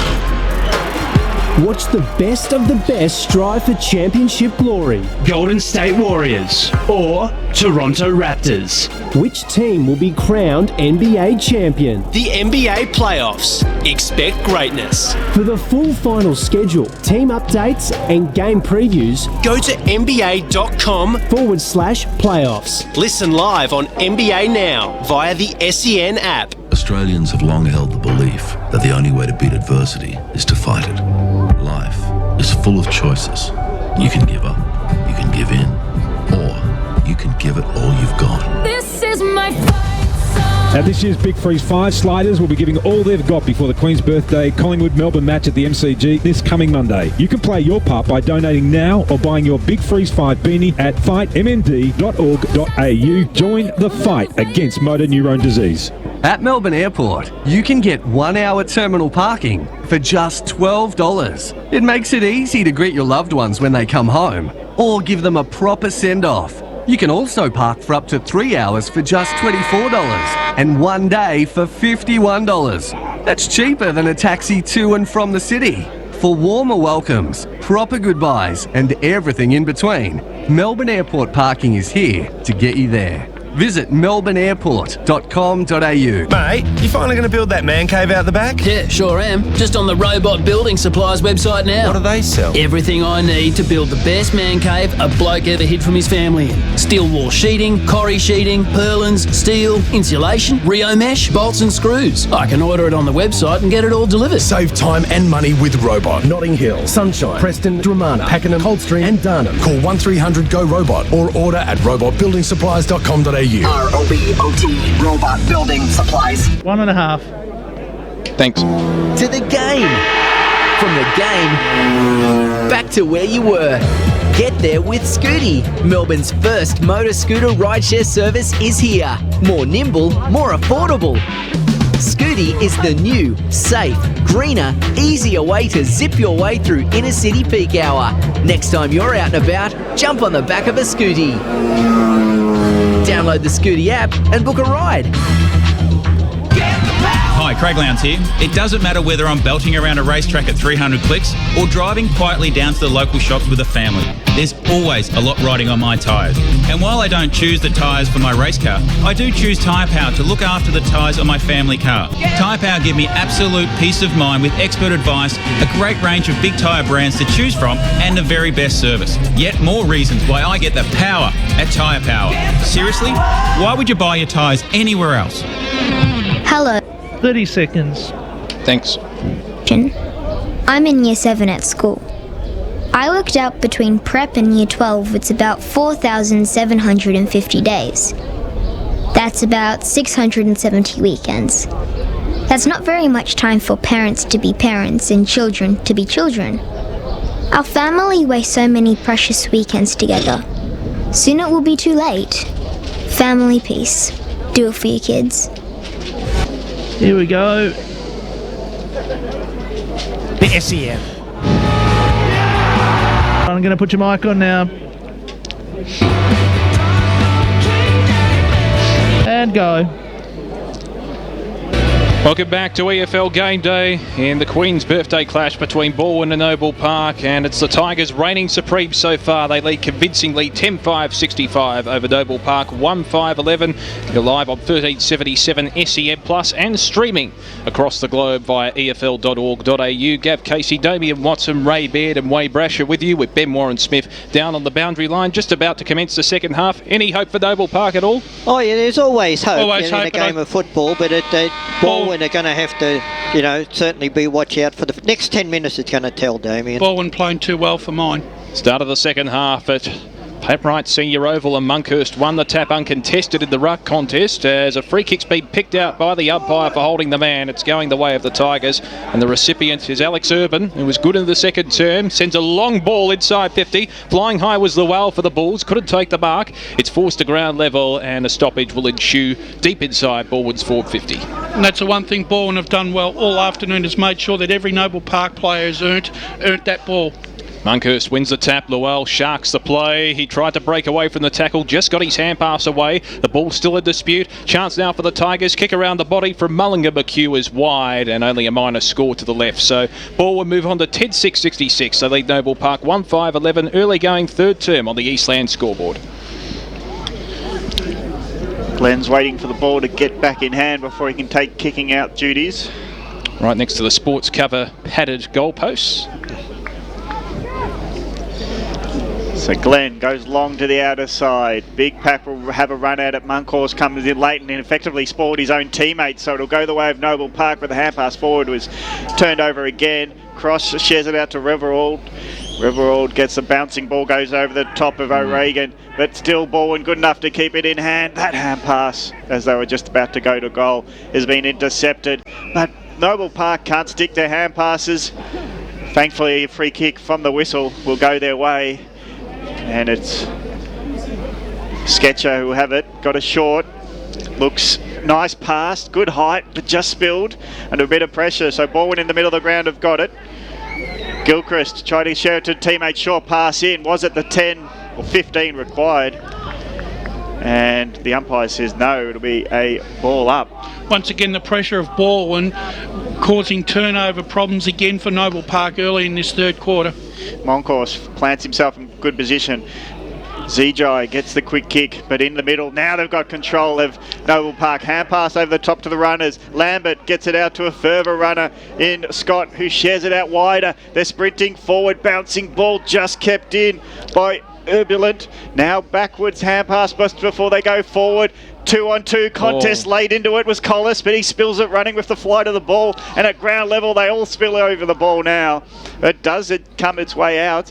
And Zijai runs onto it. He's got some footwork there to evade the attacker. He's got a teammate to share it with. Now the long ball comes inside 50. Pendlebury sets himself for the punch, brings it to ground level. Who's going to win the contest where they're 6-on-6? And the umpire will have to come in as Collis is the tackler for Noble Park. We'll just hold it in 15 metres out from their goal. So there's not much system, but they've just got some good energy early in this quarter, have Noble Park. Punch forward, gets out a bit of congestion, but it might go again the way of the Bulls. Quick kick around the corner to the goal square, over the top of Pendlebury, but he's got some support. At back is McDonald. He's got a short on, and they just sprinted open spaces to the Tigers just to eject themselves out of defence. And it's Mullinger-Mahue again. This time he's deep in defence. He runs towards the man to mark, gives it to Taylor Gilchrist, who puts a long ball in. He's got a man in the open to take a mark over the head. Well, he looked ahead he spilt it, O'Regan, but the mark was given. Now he's got a short pass onto the leading option, and they hit the targets. Do Balwyn going forward. Jeffrey. And it's Goebbels who'll take the mark from 50 metres out. Once again, Noble Park conceding too much space to Balwyn. Balwyn once again were able to open them up, and with Goebbels leading into the space and taking a very good contested mark. You going to go the top here, Gav? No, it's well within drop punt zone. 2 goals so far. He's a booming kick. With the wind behind him, he'll just have to do the usual, and it'll go through the middle at post height. Might need the time clock going up here too. He just works his way towards 50, puts it right post, actually doesn't get the journey with the drop punt, maybe needed that extra bit of journey. O'Regan stands up in the tackle, gives it over to the player there in Smart. Is it Smart again? That's Smart from the pocket. He had time, but that was so acute that has to be a contender for goal of the day. It's Balwyn 10-6-66, Noble Park 1-5-11, 4.5 minutes in the third term. Well, once again, Balwyn really have dominated the opening 5 minutes of this third quarter. They're creating space. They're really hitting Noble Park hard when they get the ball. They've got numbers around the contest, and Noble Park just don't have any answers at this stage. It's a contender for the Tobin brothers' goal of the day there. Kane Smart with his first major of the afternoon. And it's now out to 61 points at annihilation in favour of Balwyn away from home in this Queen's Birthday clash. Back in the middle once again, Monkhurst with a decisive fist, and it's Balwyn with the clearance. Kick towards half forward. Chance now in front of the grandstand, leading in the race for the ball there is Smart. He's claimed he's kicked that last goal and he's brought to ground. We'll have a bounce 70 out for the Tigers' goal. Well, Rodney Eve would be happy with this showing so far. They're in motion once again. Monkhurst utilising his brute strength to win the tap. Sketcher's hand pass was smothered, but Noble Park do have support. A kick around the body towards centre wing. Monkhurst went back with the fly, clashed with his teammate. In there was Oakes as well. Can the Bulls capitalise here from the turnover? Kick off the ground from McDonald. Moves it towards left half forward for Noble Park. Leading in the race for the ball is Lambert. He was felled and well claimed in the tackle. We'll have yet another bounce right on the forward 50 for the Bulls. That ball and back six has worked exceptionally hard and well this afternoon. They've given away nothing all day.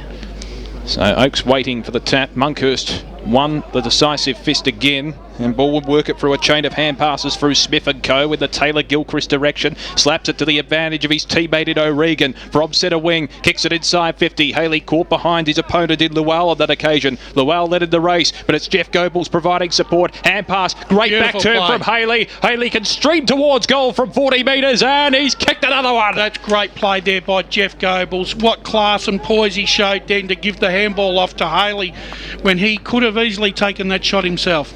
Well, Charlie Haley's booty's third. He kicked 2 in the first, 1 in the third, and Balwyn 12-6-78 lead Noble Park 1-5-11 on the Eastland scoreboard in this third term. When you overlook the whole field, you know, it seems that Balwyn have got at least 5 extra players out there on the ground, because when they run the ball, whether it's out of defence or out through the midfield, they've got numbers everywhere and options everywhere. And they are playing one down as well. Yeah. But they play the overlap beautifully. Yeah. Gilchrist was smart enough. He didn't have time to do anything but tap it towards O'Regan, who had the field in front of him. And Goebbels' hand pass to release Haley was exquisite. Now they get it again out of the centre. The bouncing ball for Sharman. It eludes him on the bounce. He had Jaffa Williams there in support, but he'll have to come to tackle and hold it up at half forward for Balwyn. So they're doing a lot right in tight, and they just releasing players at will, it seems. Balwyn. Noble Park at half back. They might get their hands on it. First, the bouncing ball doesn't go their way. So it's again Balwyn to Jaffa Williams running into goal, but he hasn't got the control. He gets his feet in the way first. So 30 metres out, it's a contest for the ball. Glenn's there on position. Hand passes it to a teammate who's been rushed in it. And McDonald's long ball out of defence is just a hope and kick, and he couldn't get the marker, but getting onto his Lambert. His hand pass was a bit too fierce, and he couldn't get it to a teammate. Kick off the ground, it goes further for Noble Park. They gained some territory, but just there with Nelson getting it further, it is a matter of just being able to get space for a teammate, and that's the difference in the two teams. Well, Noble Park probably could have a good look at this tape, because Balwyn actually know, and when you're trying to mould a side, Balwyn are running to all the right spaces that you need to do in a game of football this afternoon. Yeah, you're right. Running off the ball's been very clever by Balwyn, but Noble Park get it to centre forward. Numbers, though, do suit Tigers with Gilchrist, and a booming 30-metre hand pass opens up the field again, and they'll run through the middle. Weatherall gets his kick to centre forward, and Goebbels charges onto it, takes it 60 out.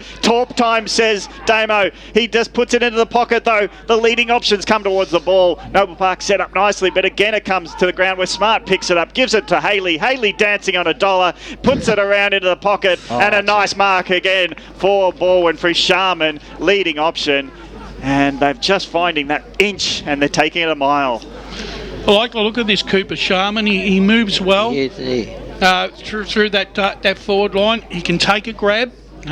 He's also got good hands, good hand and feet skills. So could be and a 25 to make a certain option of it. Was the man on the mark, just not listening to the umpire, so he's been dragged back, and Sharman will kick his third. Gav, it actually wasn't the man on the mark. No? Someone got too close to the kicker. That's what it was.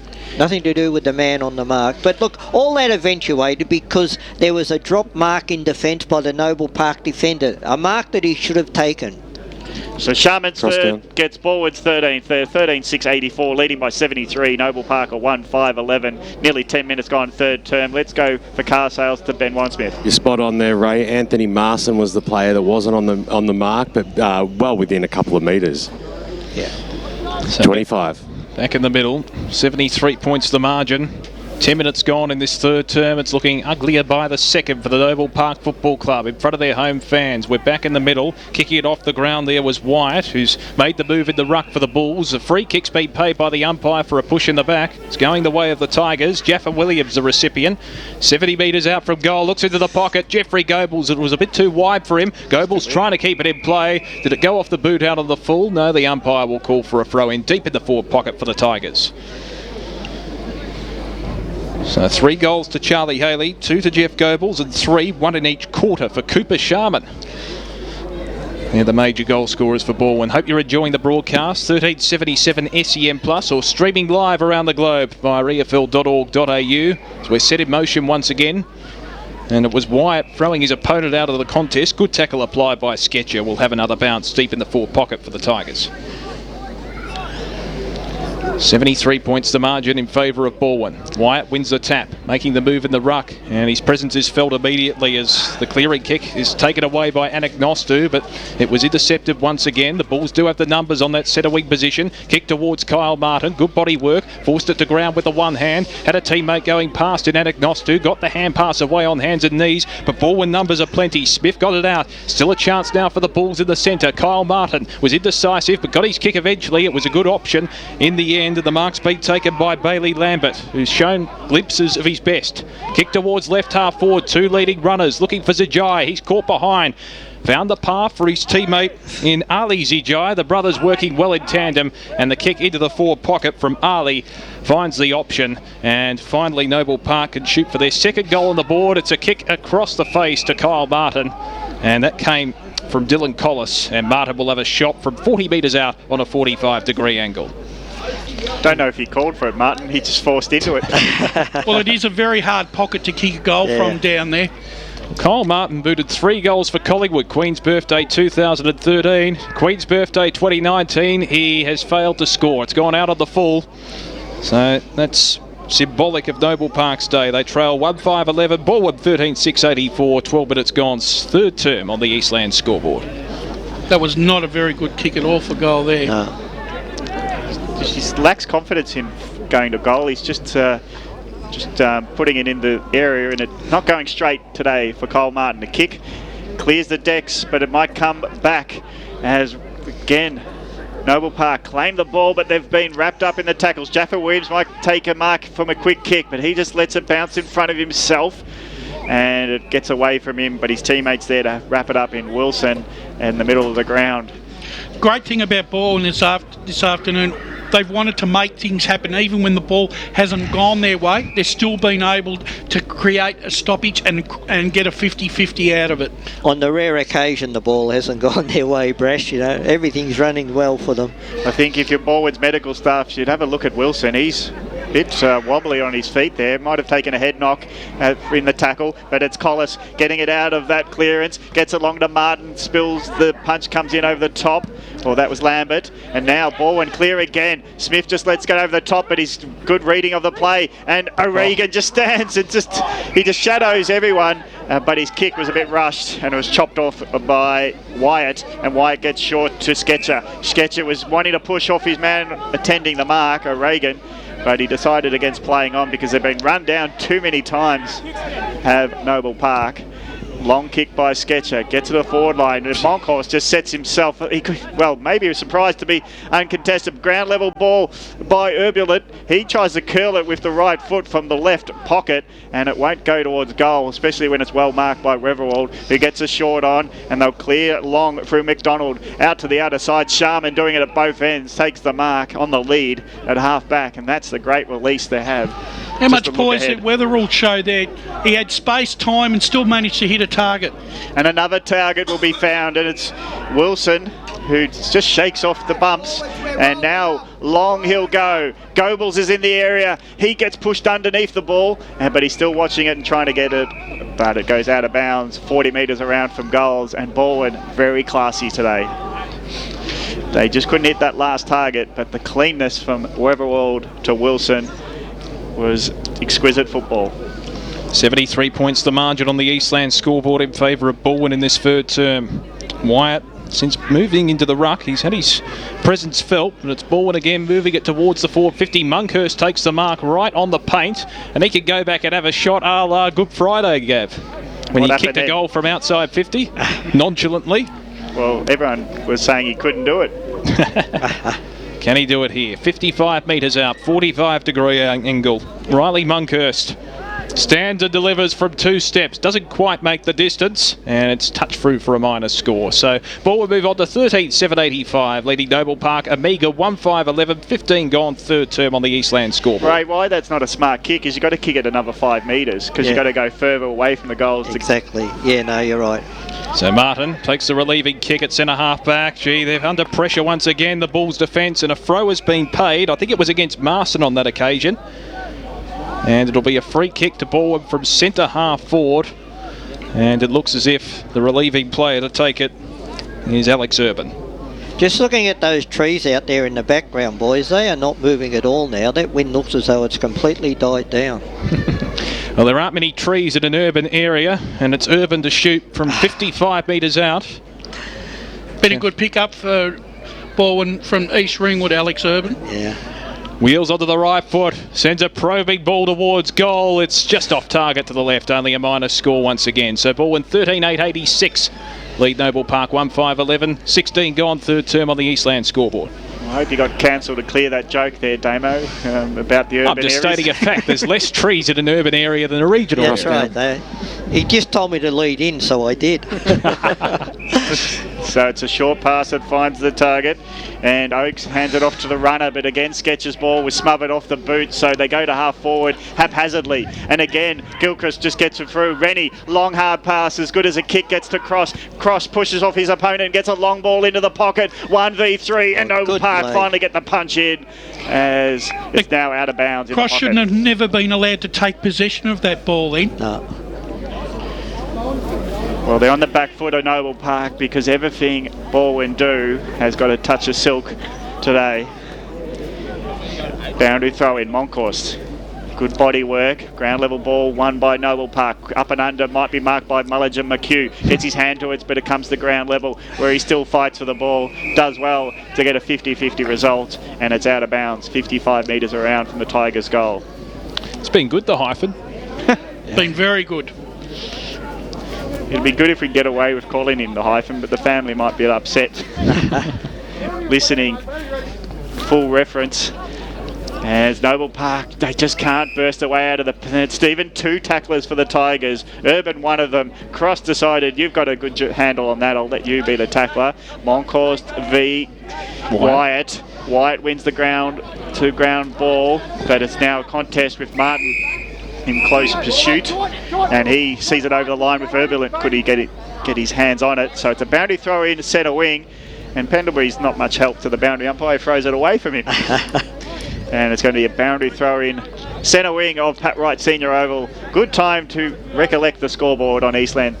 Scoreboard 18 minutes gone, third term. 13-8-86 Balwyn leading Noble Park 1-5-11, and they're solidifying their top 3 spot are the Tigers as we go boundary side for car sales with Ben Wine-Smith. Just a word on Jack Martin, who's come across from Doncaster East and upper grade as well. He's only of a few Balwyn players that has played out the whole game as well. They're ringing the changes. Everyone changes it up. Jack Martin's actually been on the ground the whole day. I was actually going to ask you about him, BWS. How's he settled in down there? You spoken to him? Well, we might just have to get him on after game. Monkhorst at centre wing. Wilson tapping it out of play as well, right in front of the grandstand here at Pat Wright Senior Oval. True centre wing position. So it's been a dominant display here at Noble Park. Ball with the away side leading by 75 points on the Eastland scoreboard as we approach time on in this third term. Hope you're enjoying the broadcast via 1377 SEM Plus or streaming live on efl.org.au. Unfortunately, it's been a one-sided affair so far. Monkhorst wins the tap from the throw-in. At the bottom of the pack there is Smith. Couldn't quite get a kick off the ground. It's not executed. Smith does apply the crunching tackle on G, who got the hand pass away, and the Bulls move it towards left half forward, but it's repelled by Reddy Gilchrist, who takes the mark for the Tigers, looks into the corridor, and space is found by McDonald. McDonald spears it inside 50. It's a one-on-one contest. At the back, Go Bulls was well taken out of the contest there from Glenn, who's been valiant in defence. Lawal evades a couple of would-be tacklers and chips it across his defensive goal face and finds Wyatt, who's also been relatively gallant. Finds the option at left half back. It's a bad hand pass, intercepted by Monkhorst. Got it away to Mulligan McHugh, and eventually a dribbling pass was well executed by Stevenson. Very, very intelligent to Smart, and Smart kicks it into the pocket and finds O'Regan. That was excellent play on the wing position from Balwyn. Gee, you turn the ball over against Balwyn and they punish you today. They absolutely punish you. But that just shows you the class there of those those players there, just to create something out of nothing. O'Regan goes inboard, finds his teammate in Bowen Smith, and he can go back and shoot for his second. He's got a bit of Joel Smith about him, this Bowen I thought Smith. he might be related, the look of the hair, and it resembles very much Joel. Sort of his Hawthorne era haircut in the mid 2000s. Even at Balwyn, he even had that stringy headband like Bowen's got. So Bowen Smith shooting from the bow and arrow from 40 metres out, 45-degree angle, works it back from right to left, and he can celebrate And the Tigers camp, they are absolutely elated at the moment. That's his second on the board, and Balwyn move on to 14.892, leading Noble Park 1.5.11. It's a rout on the Eastland scoreboard. Well, all afternoon, Balwyn have just not put a foot wrong from the very first bounce. They score the opening goal from the opening 30 seconds, and from that moment on, they've just controlled the contest all afternoon. Let's cross boundary side with thanks to car sales, Ben Warren Smith. Just chatting about Bowen Smith there, I've actually kept a close eye on him today, and he's got that silky type skill level that out on the field, but he's also very tough as well. Even when he went up against Monkhorst in a contest, he was the first one up against a big man as well. Lowell taking ruck duties for Noble Park, so he's been injected into the game. He's had a torrid time trying to defend. Mullinger McHugh is also doing the ruck. Lowell tries to run into him, but Mullinger McHugh holds his ground, and Cross just gets a long ball out into the forward line. Goebels had 2 to beat, brought it to ground ball, but it's going to be Noble Park getting out of defence. McDonald runs onto it. He steadies into the inboard pass, and he finds his teammate there in G. G plays on, rushed onto his left foot, but he finds his teammate. Oh, well, it went over the top of Zijai, so he's got a few to beat now. Just when the target's not hit, it puts the pressure on, and Pendlebury, how tough is he? Takes the ball and takes on 2 tacklers. 2 brothers. A ball up. Well, yeah, he was in the middle of a Zijai sandwich. So I don't know what sort of ingredients Pendlebury, but it'd be tough to chew, I'd imagine. And Zijai grabs it. It's Yulbur who's got it. Left foot, puts it from 60. One-on-one contest, but again, Balwyn good with the numbers. And Smith was there in defence, helping out as they just sprint out of defence. Short pass to O'Regan. He's even on his knees when he hands it over to Jaffa Williams. Monkhorst, athleticism, runs into the market centre forward. He's got a short on, open Balwyn, and it's now in Stevenson's hands inside 50. They didn't touch it, Noble Park, after Balwyn got the ball. That back three of Balwyn has basically been impenetrable this afternoon. Martin, Weatherald and Pendlebury, probably the best 3 in pound for pound at the moment.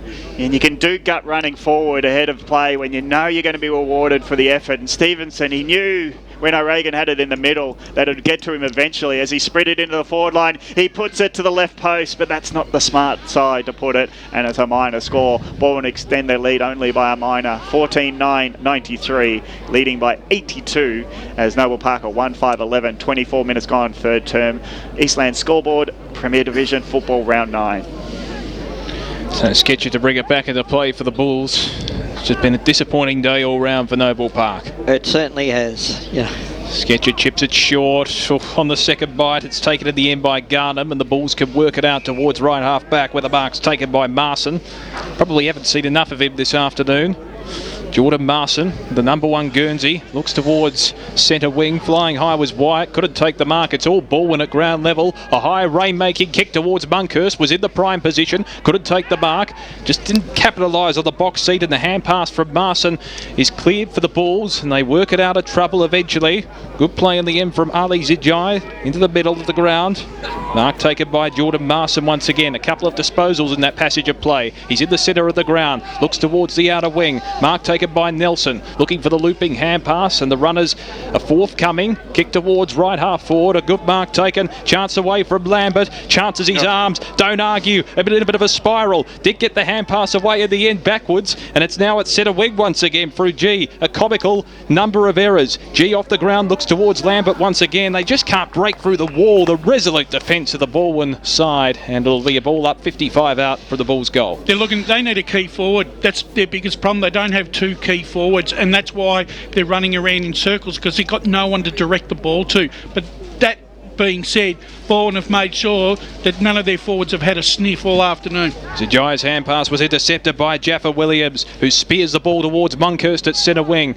He forced it to ground level with the spoil, but it's all the Bulls on the counter-attack. The hand pass missed Martin by a couple of metres. It's in the centre of the ground. Ball in dispute. Wilson dives on top of the footy, and the umpire calls for respite. Will have a bounce right in the middle. It would certainly help if Noble Park hit their targets. They have just missed so many targets by hand and foot today. Tigers lead by 82 on the Eastland scoreboard. Rucks go out of the middle of the ground, and it's now wrapped up in another ball up. middle of Pat Wright Senior Oval as we approach the three-quarter time siren. It's not a pretty scoreboard. 93 plays 11. Whistle blows for an off-the-ball decision going the way of Noble Park, and it's Leal, who just before the ruck contest got taken high. He's looking all directions for the next kick, and there's a short unattended. So they'll now load up a long ball, will the Bulls. Lambert's underneath it. Pendlebury muscles him through the back and then punches it down to ground level. Noble Park still got a chance to get a shot at goal, but they can't claim the ball. And it's Rennie Gilchrist who claims the ball, taken down in a tackle. But it's that long ball to Lambert versus Pendlebury. Pendlebury's just too good one-on-one. And not only too good, but too big as well. Yep. So the Rucks go at it. Mullinger McHugh again wins the tap down, and he's good to respond. He responds to his own roving sometimes. Jaffa Williams nearly gets his hand to it, but he's got a teammate to help him with a quick kick, but it's marked by Tua in the middle of Pat Wright Senior Oval. He'll go out right. No, he pulled his kick and he hands it off to his teammate in Sketcher. Sketcher gets it out wide to this wing, so thanks for coming close to us for once. As McDonald gets it, goes into the middle. Good pass, but it got over the top. Marson let it go, and now if Balwyn claim it, they'll be off to the races. Gilchrist, now it's in the hands of Smart. Smart, and coming on is Haley late. He'll be charging towards goal, but the first is the defender, and Gaines holds up. And if only the kicker knew that Haley was running at an open goal, he might have gone a bit longer instead of rushing his kick. So every turnover's a scoring chance for Balwyn. You don't go back to the corridor if you've been turning the ball over all day, and that's exactly what Noble Park did. The Vultures are circling here at Pat Wright Senior Oval on the Noble Park Football Club. As it is Llewell on that occasion, a rare win against Monkhurst in the ruck. Reddy Gilchrist may have been taken higher. The umpire adjudicates that, and Reddy can go back and have a shot from 35 metres out on a relatively acute angle. He's had a quiet day, Rennie, hasn't he? He's done nice things. He's done some nice things. He's been workmanlike. Yeah. Well, it's the three-quarter time siren has blared, and Rennie Gilchrist can top off a fantastic three quarters for the Balwyn Football Club. It's got to be aimed to that right, just outside that right goal post here, Rennie. Indeed. He's got the Noble Park contingent in the ute at the back to distract him. As Gilchrist lines up from 35 metres to increase the Balwyn margin to 88 points.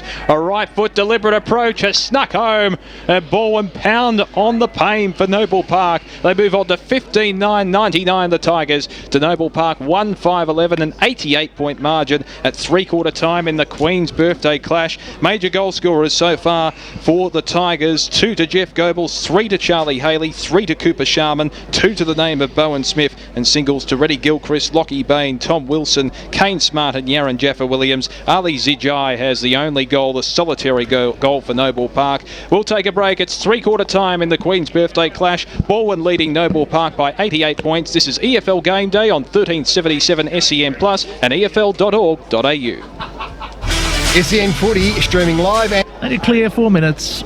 Thanks, Nigel. I'm Gerard Waitley. Patrick Dangerfield knows the feeling too well when the coach gets the sack. If the players are playing well, then your coach isn't getting sacked. So there's a huge feeling of guilt. I certainly felt that. But at the same time, we were pretty pissed off and annoyed that we were the ones that were being blamed for getting him sacked, which wasn't the case at all. Join me again Monday from 9. Powered by a 100% Australian electricity and gas retailer. That's Red Energy. Switch today. The BMW Ultimate Sale event is on now at Doncaster BMW. The NBA playoffs. Expect greatness. Watch the best of the best strive for championship glory. Golden State Warriors or Toronto Raptors. Which team will be crowned NBA champion? The NBA playoffs. Expect greatness. For the full final schedule, team updates and game previews, go to nba.com/playoffs. Listen live on NBA Now via the SEN app. Hello, I'm Peter Hitchener. 9 News invites you to join our team nightly at 6 for Melbourne's #1 news. Tony Jones with the latest sport, including the footy, plus Lavinia Nixon's weather forecast. 9 News, proud supporter of the Eastern Football League. If you're the guy whose job it is to order timber to the site, here's a fail-safe guide to not getting yourself fired. Step 1, use Coldstream Timber. Step 2, see Step 1. When you use Coldstream Timber, you'll never run out of timber. Because whatever you're building, Coldstream Timber and Hardware can organise same-day delivery of timber, framing, doors, decking, hardware, insulation, flooring and more. You'll never run out of timber with Coldstream Timber and Hardware. Maroondah Highway Coldstream. coldstreamtimber.com.au. Conditions apply. Australians have long held the belief that the only way to beat adversity is to fight it. Life is full of choices. You can give up, you can give in, or you can give it all you've got. This is my fight song. At this year's Big Freeze 5, Sliders will be giving all they've got before the Queen's Birthday Collingwood-Melbourne match at the MCG this coming Monday. You can play your part by donating now or buying your Big Freeze 5 beanie at fightmnd.org.au. Join the fight against motor neurone disease. At Melbourne Airport, you can get 1 hour terminal parking for just $12. It makes it easy to greet your loved ones when they come home or give them a proper send-off. You can also park for up to 3 hours for just $24 and 1 day for $50. We've got 1.5 minutes. How many breaks do you want to take at the end of the game? Proper goodbyes and everything in between. Melbourne Airport parking is here to get you there. Visit melbourneairport.com.au. Do you hold a current full Victorian Nigel wants to motorcycle? know how many breaks do we want to take at the end of the game? Cash? Will taxi. And right now, Scooty to beat Melbourne. People to the game, the gig, or the meeting. Today and turn. Oh, okay. Okay. There won't be. There's no news, but that's okay. As Australia's biggest. Yeah, so fit. Okay, so no extra break in between. Okay. Means you have the power to save on Falcon tyres. Buy 3 and get 1 free on a huge range of Falcon passenger car tyres. That's buy 3 and get 1 free on selected Falcon tyres, but only at Tyre Power. See website for details. Tyre Power's biggest ever stock takes. There'll be a break going into 5 o'clock. 50. For your local owner operator. When you pull your socks up each morning, All Day Socks by Underworks. The cushioned sole is like walking on clouds. Plus, there's no annoying elastic or... Socks by Underworks. Thanks. Out. Available at all leading retailers. Breakfast with Gary and Tim. Weekdays from 6 on SEN. Mics are back on now.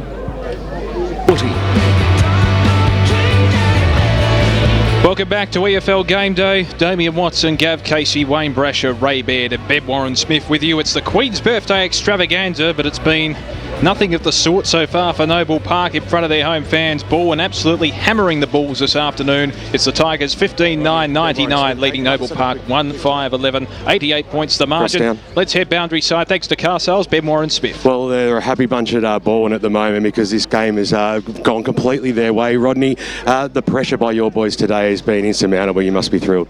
Yeah, that's what we've built our game on. The 2 games we've lost it's been missing, which is full credit to the opposition. But certainly today, the guys wanted to bounce back after a disappointing week last week, and they've done it from the first bounce, so it's been pleasing.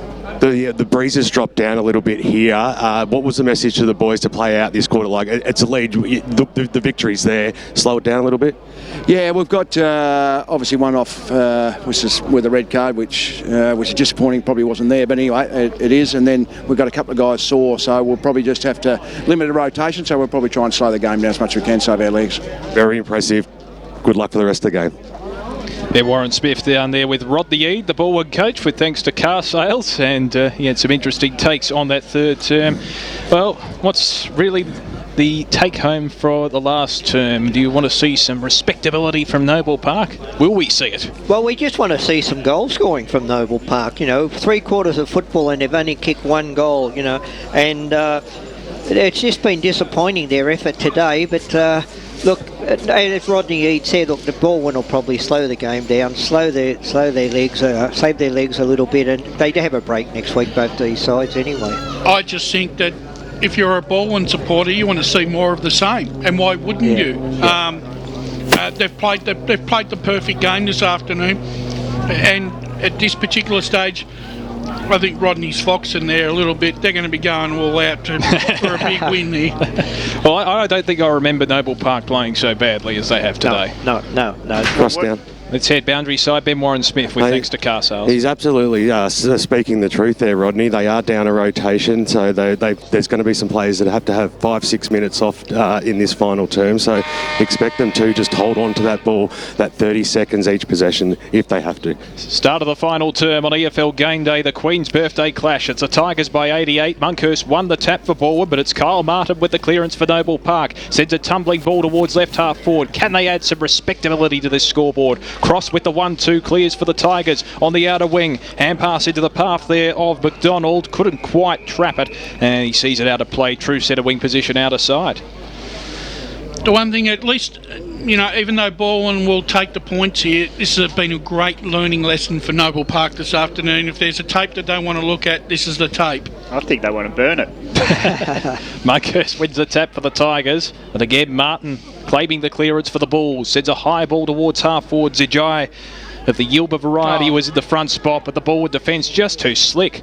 And it's that man again, Mullinger McHugh, clearing it for the Tigers towards half forward. Cross, sharking the pack, and sends a high, tumbling punt inside 50. Haley caught behind on that occasion. Lowell forced him under the ball. Still a chance for the Tigers in the pocket as a tackle is effected by Tua, who's been relatively quiet today, and he forces it out of play. He was best for Noble Park last week, Tua. It's been a tour of duty today, though. It's it's not something too enjoyable today. As it's a boundary throw in. They all miss it. Everyone seems to fall down like it's ring-a-ring-a Rosie. But Balwyn come up with the ball, and it's short pass to Sharman. He'll set himself and he'll take another mark. And once he gets the arms above his head, he is untouchable. Brilliant mark again, 40 metres out, set himself, leapt into it, and he's going for goal number 4. One in each quarter. It'll be a pretty scorecard for him. You've got to find players to rejuvenate your football club when oldies pass on. Sharman's ready to take the torch over, I feel. He's the best number 62 I've seen. I reckon you'll find if he stays on next year, he'll be going up to single digits. Sharman from 45 to the Mutamore Street, and he puts it to the left. It's never bending right as he hoped, and it's a minor score. Blemish on the scorecard, but it's been a great day for him and Balwyn. They crack 100 early in the fourth quarter. Balwyn 15-10, 100 to Noble Park 1-5-11. So they've cracked the ton, as Gav said. 89 points the margin. Sketcher brings it back into play for the Bulls. Sends a high ball towards Lambert, who's forced underneath it. Good spoil at the back by Mullinger McHugh, but reading the play was Collis for the Bulls. Sends a tumbling ball towards centre wing, and it's seen over the line by Gottliebsen. We'll have a throw in. True centre wing position, broadcast side of Pat Wright Senior Oval. When you break 100 points on my stats, you're scoring a point a minute. Right. Isn't the game 120 minutes, or is it 100 minutes at game time? No, I just base my game on 4 25-minute quarters, mate. Fair enough. So, Mo Regan with the clearance from the contest, and the kick forward towards Goebbels falls over his head. It was also misread by Sharman. In the end, the hand pass from Glenn was intercepted, and they're away on the counter-attack. Can Sharman boot his fourth? Sends it over unselfishly towards Haley. He's in the goal square, snaps it round his body, and he has split the middle once again. Charlie Haley with goal number 4. No, he's hit the post. Well, I think the Balwyn fans were celebrating, and the goal umpire has forced it to the woodwork. So a minor score.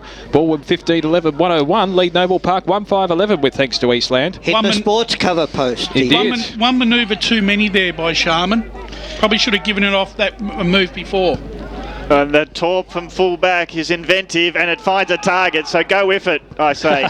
As the kick now goes out wide to our end on the wing. At ground level ball, Scott leaves it behind, but he's good enough to get back onto it, pushes off his opponent, and then long spiral ball goes towards his teammate in Oaks, who bumps his opponent out of the way, gives it off to McDonald from the pocket. He puts it in the goal square. Well, Ziljai just got spooked by the defender, comes back to him from the pocket. Can he run around his opponents? He doesn't find an option, gives it to Oaks. Oaks ball smothered, Balwyn again, but it comes to Oaks again, and from the goal square he kicks the goal. That was a lot of hard work, but finally Noble Park get number 2 on the board 4 minutes into the fourth quarter. Noble Park at 2-5-17, trailing Balwyn 15-11, 101 on the Eastland scoreboard. At least the Balwyn backline made them really earn that one. The thing with Oaks then, he only got 1 goal, but he picked up 3 possessions and kicks. Well, dream team effort that was. As it's But been gee, that second goal's been a long time coming for Noble Park. A long time coming. Well, they kicked their first in the second quarter, didn't they, Fruza J? Yes, they did, Dave. Yep, and their first score was in the 3-minute mark of the second quarter. So it hasn't been an exciting day, but we can get on to praising Balwyn for their efforts, because even when they conceded a goal, they didn't let it happen too easily. No, that's right. Smothers were flying in, corralling and everything they could do to possibly stop it, but not that time. As Moncourse roves his own tap, quickly kicks it into centre half forward. Again, Balwyn go forward, but it's bounced out to McDonald, who hands over to the runner. And now the ball goes long for Martin, but he doesn't hit Marson on the lead. But it was close to the boundary line as well, and it'll be out of bounds at half forward for Noble Park. Just sometimes with Kyle Martin, I think he tries just to be too perfect. Like that kick, to me, he should have kicked it over both those contests. Yeah, allow your player to come to the ball a bit. Yeah. So it's another boundary throw in. Nice work by Wyatt. He sort of pushed Moncourse underneath it, and he plays on quickly. Long ball into the pocket. Again, the numbers will suit the defenders, and they've read it nicely again of Balwyn and pushed it out of bounds, and it's well done by Bain. Just quickly, guys, in the Eastern Football League in the juniors today, our under-15 boys have won both their games, and the girls in under-15s are up at half-time. So well done to the EFL juniors. Brilliant. So again, Moncourse will go at it against Wyatt, but it's a tap, not won effectively by either, and again it's out of bounds, 30 around from the goals of Noble Park. So 84 points the margin in favour of the Tigers. 6.5 minutes into this final term in the Queen's Birthday Clash on the Eastland scoreboard. And it's a rudimentary pedestrian finish, you would get the sense. So we're back into play once again. Tap one for the Tigers, but it's the clearance to the Bulls across their half-forward line through Sketcher, who sends a high ball, a probing ball to the top of the square. It's a fickle bounce that favours Smith. Got the hand pass away and has support through the aid of Rennie Gilchrist. In the defensive back pocket, it's a risky kick across his defensive goal face. Still a chance now for the Bulls. If they can lock it into their forward line, they can. It'll be a stoppage, 30 out for the Noble Park goal. So a good crowd in attendance today. Good weather too, 18 degrees the maximum temperature. No rain to speak of. Monkhurst wins the tap for the Tigers. It's in the defensive back pocket as Weatherald sees it over the line for the Tigers. Of course, Noble Park celebrating their centenary year. And it's been a disappointing marquee day for them on Queen's Birthday. Although they've spent probably 15 of those years in the Eastern Football League, maybe 16. Yep. Monkhurst wins the tap again for the Tigers. Good tackle applied by Kyle Martin. The umpire calls for a spike once again, 45 out from the Bulls' goal. And I believe there's an upset brewing at Marvel this afternoon. Is it in favour of the sacked coaches club? Yeah. Oh, that's marvellous. Indeed. Breaking away from the pack is Urban for the Tigers, and they work it across their right half-back position as the mark's taken by O'Regan. Between half-back and centre wing. He's been a real warrior for Bowl and Mark O'Regan. I think he's been there since the inception of the entrance into the EFL. Which was back in 2007. It was a poor kick by O'Regan, however, looking for McDonald. Had to take it on the half volley. He was crushed to the ground, holding the ball. It'll be a Noble Park free kick, 60 metres out from goal, and they waste no time. Sketcher from outside 50 sends a probing ball to the top of the square. Tigers have the numbers in defence. They've locked it down. Taking it is Wyatt, and Anagnostu is in the pack as well, and he's forced to ground. We'll have a bounce, 15 out for the Bulls' goal. Just notice then, there was not one Noble Park player that stayed on the ground. They all flew for the mark. It's just a matter of judgment. Monkhurst judges that ruck contest to perfection, thumps it towards the half-back line, and it's seen over the line for the Bulls by McDonald. We'll have a throw in, 45 out. He paces himself quite well, Monkhurst, because he was the only one in that game against Blackburn who had a great second half. A push off the contest. It'll be a free kick to Noble Park, and I think it's Oakes who shake off the push away, and it was Monkhurst. Yeah, Monkhurst put him down just as they were about to throw the ball in. But I think as a ruckman, you don't want a little bloke just getting in your way, so he just said, push off. No, actually, Oakes was behind him. Well, then we'll say he was undisciplined. A bit of frustration. So it's Oakes from 40. Can he put a consolation goal on the board? That's a beauty. He just put it over the middle, and the goal umpire just looked above his cap, and it's a second goal for Oakes, the third for Noble Park. Small consolations these are, but Noble Park are 3-5-23, trailing Balwyn 15-11-101. 10 minutes fourth quarter on the Eastland scoreboard. Something unexpected out of the goal line there for Noble Park with a multiple goal scorer. Yes. So there you go. And in the same having quarter. multiple goals is a triumph, early. In the same quarter as well. I must say, though, this quarter Sketcher, I think he's led from the front in the midfield. He's had a lot of the ball and thrust it forward on many occasions this quarter. He's been good. Again, the ball in the middle of Pat Wright Senior Oval. Collis over the top of Urban. That's an interesting contest. I don't know if you guys have been seeing it, but Collis has been the shadow of Urban, and this time it's on O'Regan now that he's moved on to. So Collis takes the ball out of the ruck. There's a throw, I think, from Mullinger McHugh. Yeah. So it'll be a free kick going the way of the ruckman or Collis. No, it'll go back to the ruckman in Wyatt. So they've just been interested. I reckon Collis has been given a job just to tail a couple of players.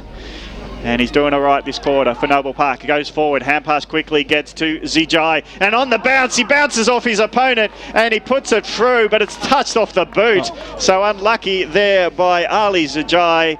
Thought he did everything, and his bouncing ball was touched before it got to goals, and it's a minor score. 24 plays 101. On the Eastland scoreboard, 11 minutes in, there would have been two major goal scorers for Noble Park. Two multiple goal scorers, yes. In a 77-point deficit at this stage of the game.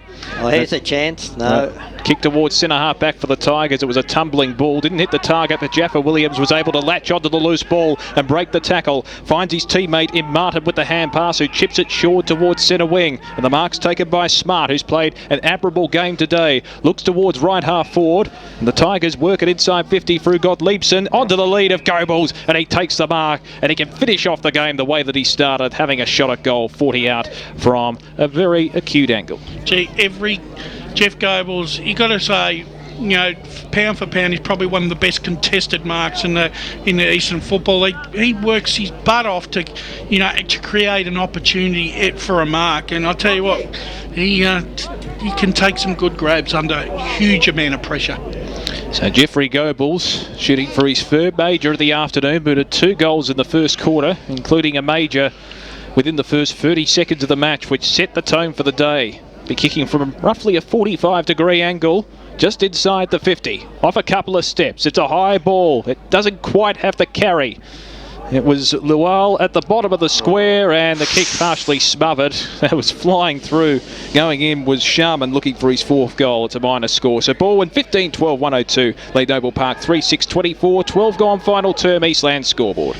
The quick play on situation for Noble Park. They get it to the wing where the Flyers come in. Zijai there roving. Hands it back to Wyatt. His kick smothered in the big pack. And now at half forward, Balwyn have got it, but the tackle flies in. And no one's breaking free of that pack. It will be a ball up, still 60 metres from goal for Balwyn, as getting up and shaking up for all the tackles there was the Balwyn player in Bain. Crosses there at ground level, picks up the roving ball.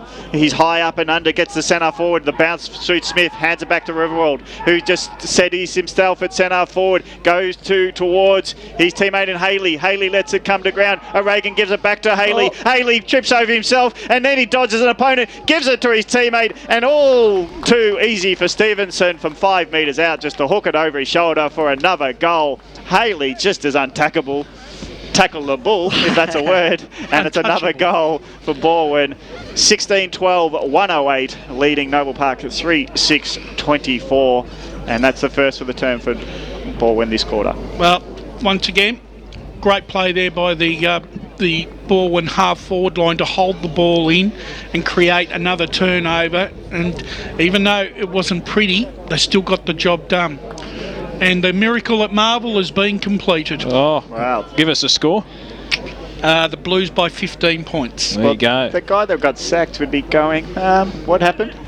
Couldn't happen last week. You've forgotten his name already. Gee, Yeah. you know, he's only been gone 5 days. It's that David Teague effect once again as we're back in the middle. Secondary bounce in shoes. 84 points the margin in favour of the Tigers as Monkhurst wins the tap. Trying to kick it off the ground is Urban. A chance now for the Bulls through Zijai from 45 metres on the run. A fantastic goal. This time it's Yilba Zijai on the board. He boots his first for the afternoon. And Noble Park respond in kind. 4-6-30, trailing Balwyn 16-12-108, approaching the halfway mark of the final term on the Eastland scoreboard. So that's, at times they've looked competitive, Noble Park, haven't they? Look, for the first half of the game, they had nearly as much of a football as what Balwyn did, but they didn't hit the scoreboard. It was their entry into the forward 50 from the very start of the game that let them down, and then because that happens, you're confident, a young side, they lose confidence, and the old might of Balwyn, they just run in numbers, they kill you on the turnovers. That's exactly why they're well and truly behind. It's a good opportunity to get more time into Lowell, into the ruck, and he runs and jumps and he wins the tap down. The back of centre back, Narnham just stops momentum for Balwyn to get it out of the centre as Wyatt switch with Lowell. Lowell again sets himself for a running jump at it, wins the tap, has another go at it, and he knocks it to the advantage of his teammate, and they sprint forward to Noble Park, but the scrubber of a kick there by Zijai didn't get to Scott on the full, and Scott goes through his legs and it's out of bounds at half forward. So they just blemish a perfect run at it, don't they, Noble Park, with their skills today. Just hasn't hit the targets. Yeah, Lowell's not bad in the ruck so far. I reckon he's good. He's a bit raw. And he's running from 5 metres back. He wasn't going to get near Monkhorst, and that was smart, but the tap won to his advantage of his teammate. Free kick, a good free kick. He was taken out of the contest. Gilchrist marked it, but he's handed it back to Urbulet. Yeah, Urbulet was taken out of the contest by the player who didn't mark the ball. So well spotted by the umpire and Ray Baird. Yeah, Mulligan McHugh pushed him out. Yeah. So Urbulet from 45 metres out on more than a 45-degree angle, close to the boundary line, in front of the social club. So he'll get a good roar if he can get this one. And it was one of the ugly kicks, as he tried more for distance than accuracy, and he got none of any of that. And it's out on the full. So the score remains halfway through this fourth term. Noble Park 4-6-30. Trailing Balwyn 16-12-108. They haven't had enough out of their middle-tiered players today, like Collis and Urbulet, who've been around a couple of years. They haven't been able to get in the contest, but that's because Balwyn have made sure that the players that have put on them have not been able for them to have any influence. Oh, big fly at the back from Lowell. Couldn't take the mark at right half forward, but the Bulls do have the numbers. Collis with the hand pass out the back, and the kick inside the 50, looking for Yilba Zijai. It was intercepted well by Wilson with the spoil throw in right on the 450 for Noble Park. He's a raw talent, Lua. You just think he wants to use his athleticism at all times. So Balwyn by 78 points on the Eastland scoreboard. You can hear Mick Fogarty through the effects mic, the Noble Park coach. We won't be interviewing him, I don't think, though. So we're back in motion once again. Monkhurst this time wins at the front, taps it down to his teammate Ed Wilson, who roves the ball effectively, kicks it round his body towards centre wing. Haley, well, he forced the Noble Park player to keep it in play, and they do it well through Gaines. Gaines for the Bulls kicks it towards the 50. Balwyn have the numbers. Edging his teammate out of the contest is Monkhurst. Still a chance now for the Bulls. Working through his sketcher, snaps it on the boot and pushes it to the right. Minus score. So Noble Park move on. They're now 4-7-31, trailing Balwyn 16-12. 108, 18 gone, final term on the Eastland scoreboard. So Balwyn, they won it in the first half, and they're just playing out time, it seems, as it's in the hands of Martin in the long sleeves, across from Donny East in the pre-season, and has had a great season for his new club, Balwyn. But a turnover ball in the wing, and in the forward line again is Oakes. Go for number 3. That'll be 3 for the quarter. If he can get this from beyond 50, it might be testing his journey in his leg, especially at this time of day when you've been running around. And if he kicks this, I reckon they should name a horse race after him. Well, he's kicked it long, so we'll stick with Oaks. We'll stick with what they've called it anyway. Maybe it's Sandown down the road. Okay. Well, it might be a dog race, yes. But it's now the ball went to the goal square. No mark taken, but it went to ground level where everyone jumped on it. So it's a ball up 10 metres out. Moncourse wins the tap. Ground level ball. Shark by the Bulls. And a quick kick by Anagnostou has gone right through the middle. And it's another goal to Noble Park. Some small respectability on the scoreboard. 5-7-37 Noble Park to Balwyn 16-12-108. Nearly time on last term. They're at least fighting it out. Well, 4 goals to 1 in the last quarter. You know, you sit back and maybe some of the supporters of Noble Park will be asking, you know, where was this in the first 3 quarters? But they weren't allowed to play like that. I know they weren't allowed to, but you know, you can't just go along with the flow. At least they've pulled something out after a 3-quarter time address by Mick Fogarty. So Balwyn by 71 on the Eastland scoreboard as we enter time on in this final term. And again, it's Lowell winning the ruck contest and roving his own footy for Noble Park. But it is Balwyn with the clearance through Stevenson. Weaves his way out of traffic. Kicks towards left half forward. Leading in the race for the ball, Jaffa Williams. He's well claimed by a couple of Bulls on that occasion. One of them there was Garnham. And we'll see a throw in right in front of Rodney Eade in the Balwyn hierarchy. 70 out for the Tigers goal.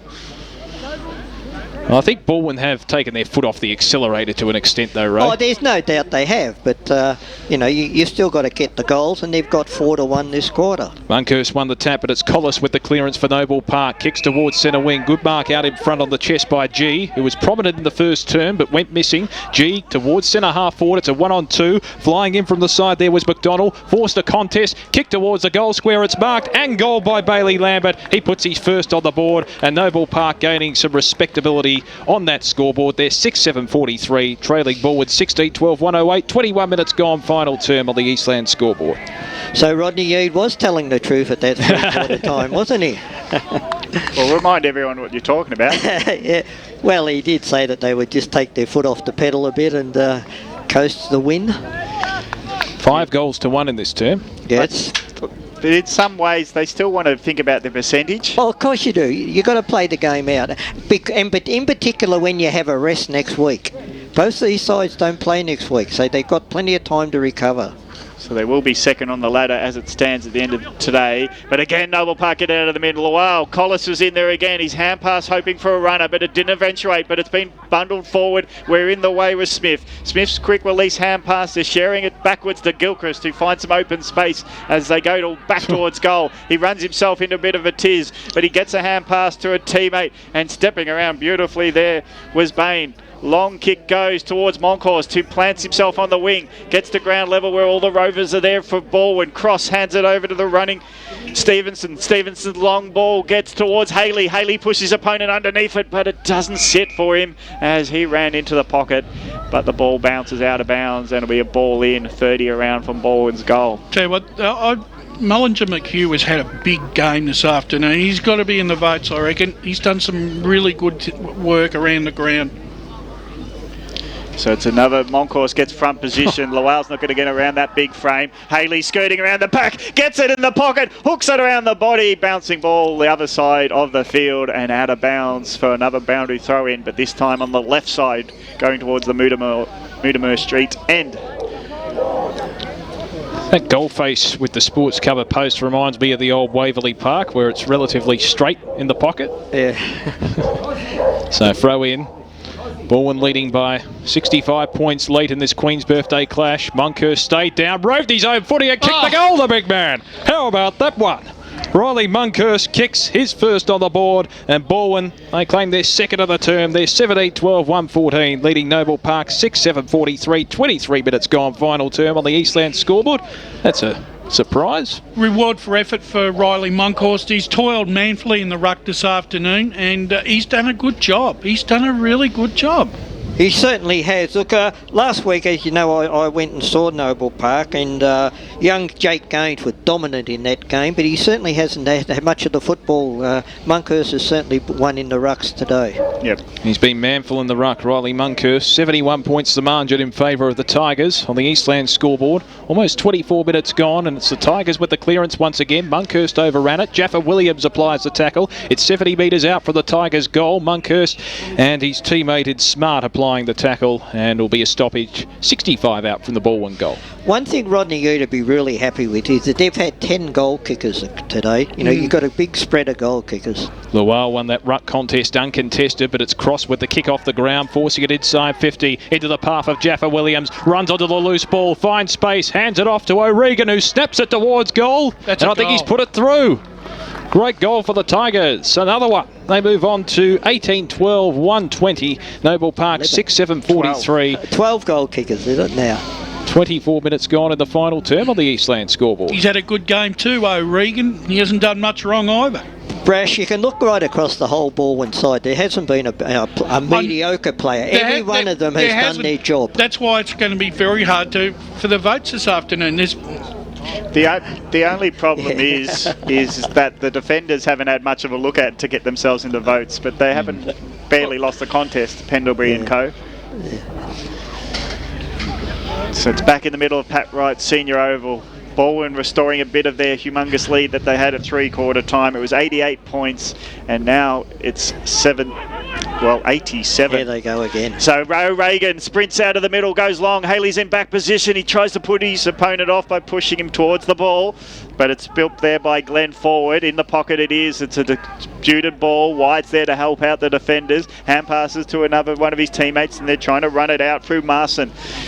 As it gets back to Wyatt, Wyatt's under a bit of pressure, trying to run away from the opponents, gets it towards Collis. Collis, nice little hand pass through the middle of the ground, opens it up as Oakes tries to get on the ball, but there's too many against him there. So Monkhorst has got time at ground level, and he puts a nice left footer, chisels it towards his teammate in Bain. Bain gets it short and finds a teammate in Smart, who's had a good day. He tries to spear it to his teammate in Cross. Cross leads it for his teammate to get it. Now Goebels in the forward line, 30 out, judged it nicely. One hand though, he couldn't claw it in, and it'll be a ground level ball. Goebels will have to be the tackler 30 metres from his goal. So they've nearly penalised every turnover in the middle of the ground. It's nearly cost them a score. Well, you talk today. about one handball too many. That was about 5 handballs too many. Monkhorst again out of the ruck, bounces towards the goal, and his kick just goes off the right and out on the full. So he's just so tall and strong to stop in the ruck contest, and it's out in the full where a free kick will go to Glenn.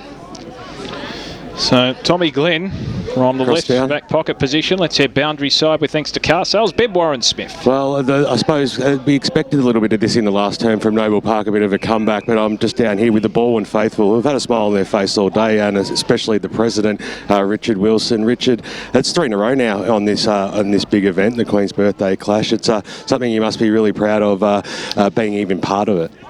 Well, we want to play the final series here at Noble Park because we like this ground. And what a powerful start as well, and the ferociousness, the attacking on the football. Very impressive football today.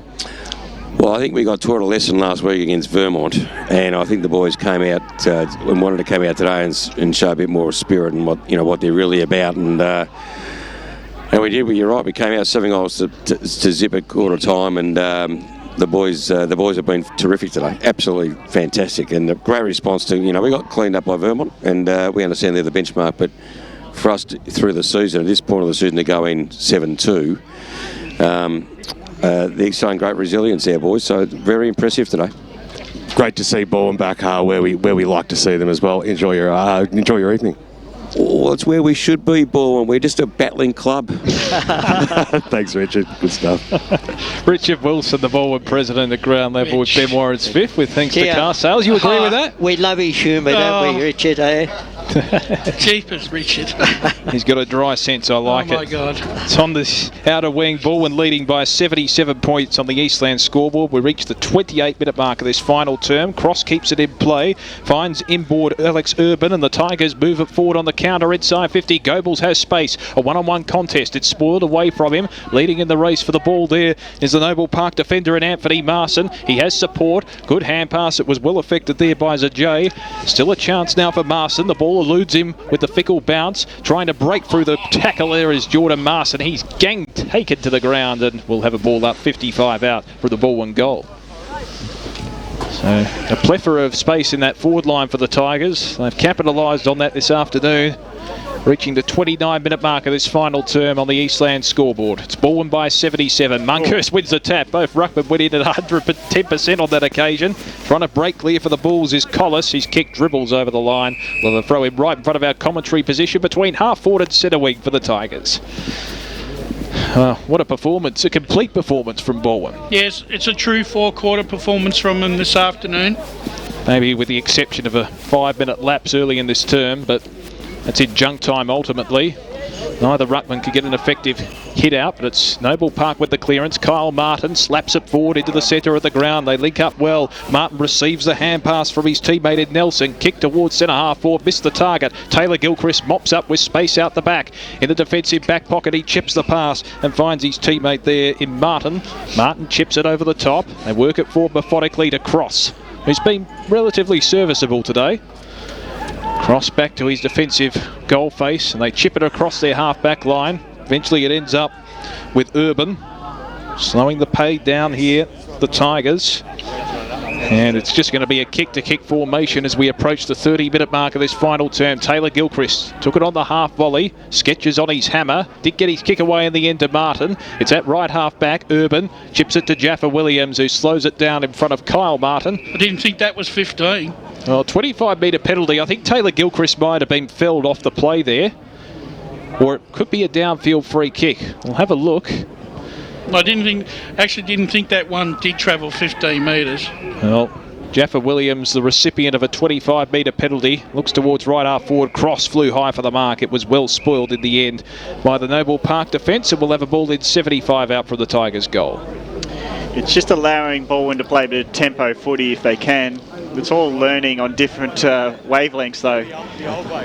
So as Balwyn tick towards another good win on Queen's birthday. Cross shares it out. Now they're running inside 50 again. O'Regan. Can he find Goebbels underneath it? One paw to it. Couldn't bring the other hand in, but he's got help from Moncrist like a rover. Gives it to Jaffa Williams. Around the corner. Bouncing ball. That's a celebration for Balwyn. Just caps off a great day. He's second, and Balwyn 19-12. I'm waiting for the score. 126 as Noble Park is 6-7-43. 83-point lead for Balwyn on the Eastland scoreboard. Yeah, I wouldn't think there'd be too much time left now. 31 minutes gone into the last quarter. But Balwyn, they still keep coming. They're still coming. It's been a real four-quarter effort by Balwyn. You look at the goals scored per quarter, 7, 3, 5 and 3.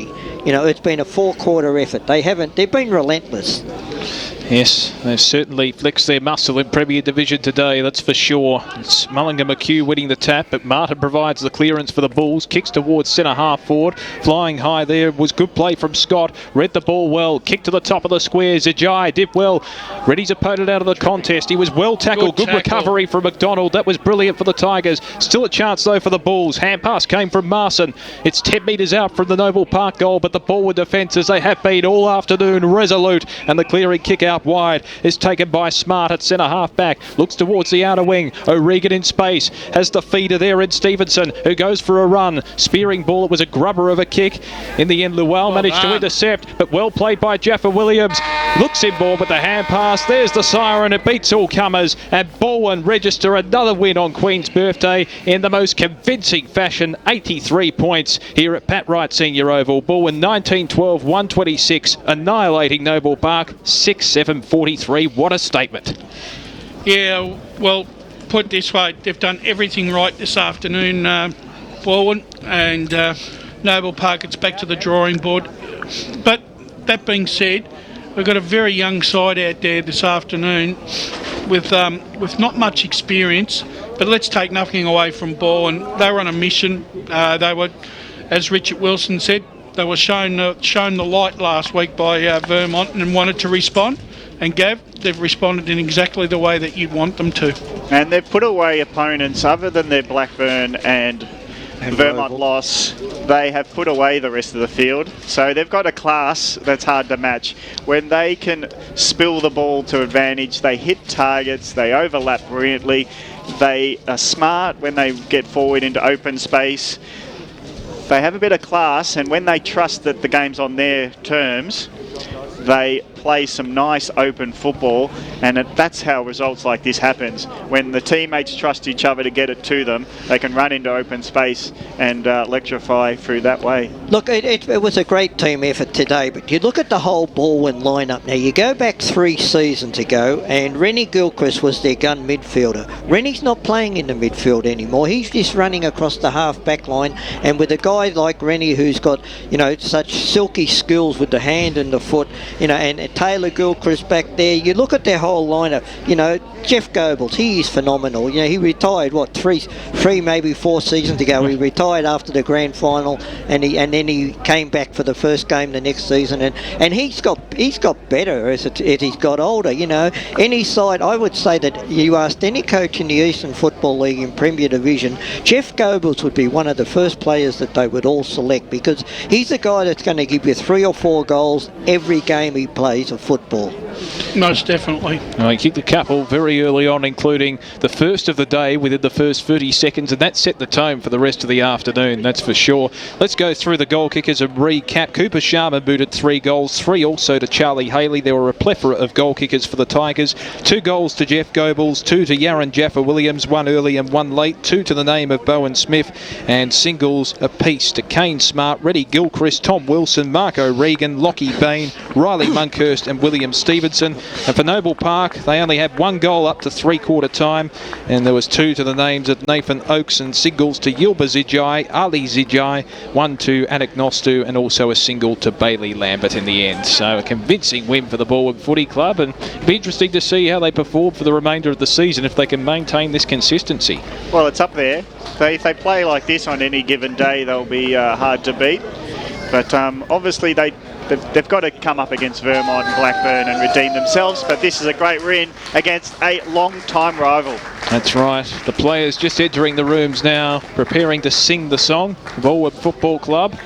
And they'll be very pleased heading into the break with a convincing win such as that. 83 points the margin. Balwyn 19-12-126 to Noble Park 6-7-43. The Queen's Birthday Extravaganza. It was all in the name of the Tigers. Will we get the song? Will the mic hold up? I think they're going to sing it with gusto.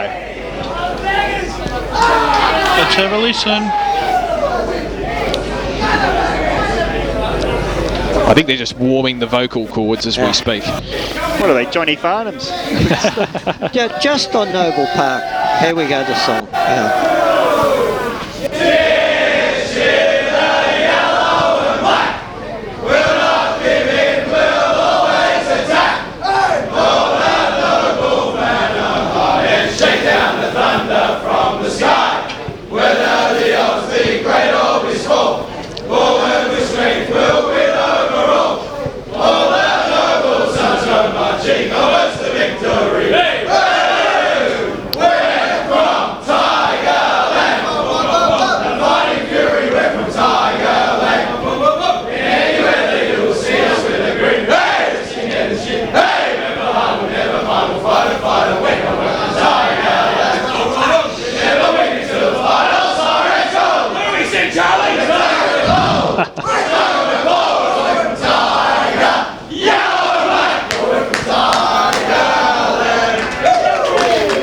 An element of satisfaction there for the Balwyn players as they sing their song. 83-point victors over Noble Park today in the standalone Queen's Birthday fixture. We'll get to our votes in a moment, but really, Noble Park, where to from there for the Bulls? I mean, they'll go in with plenty of soul-searching into their break. They've still got some gaps to fill. They're learning outside of their stars. They're still developing a lineup. They've lost now 6 in a row after a great start being 3-0.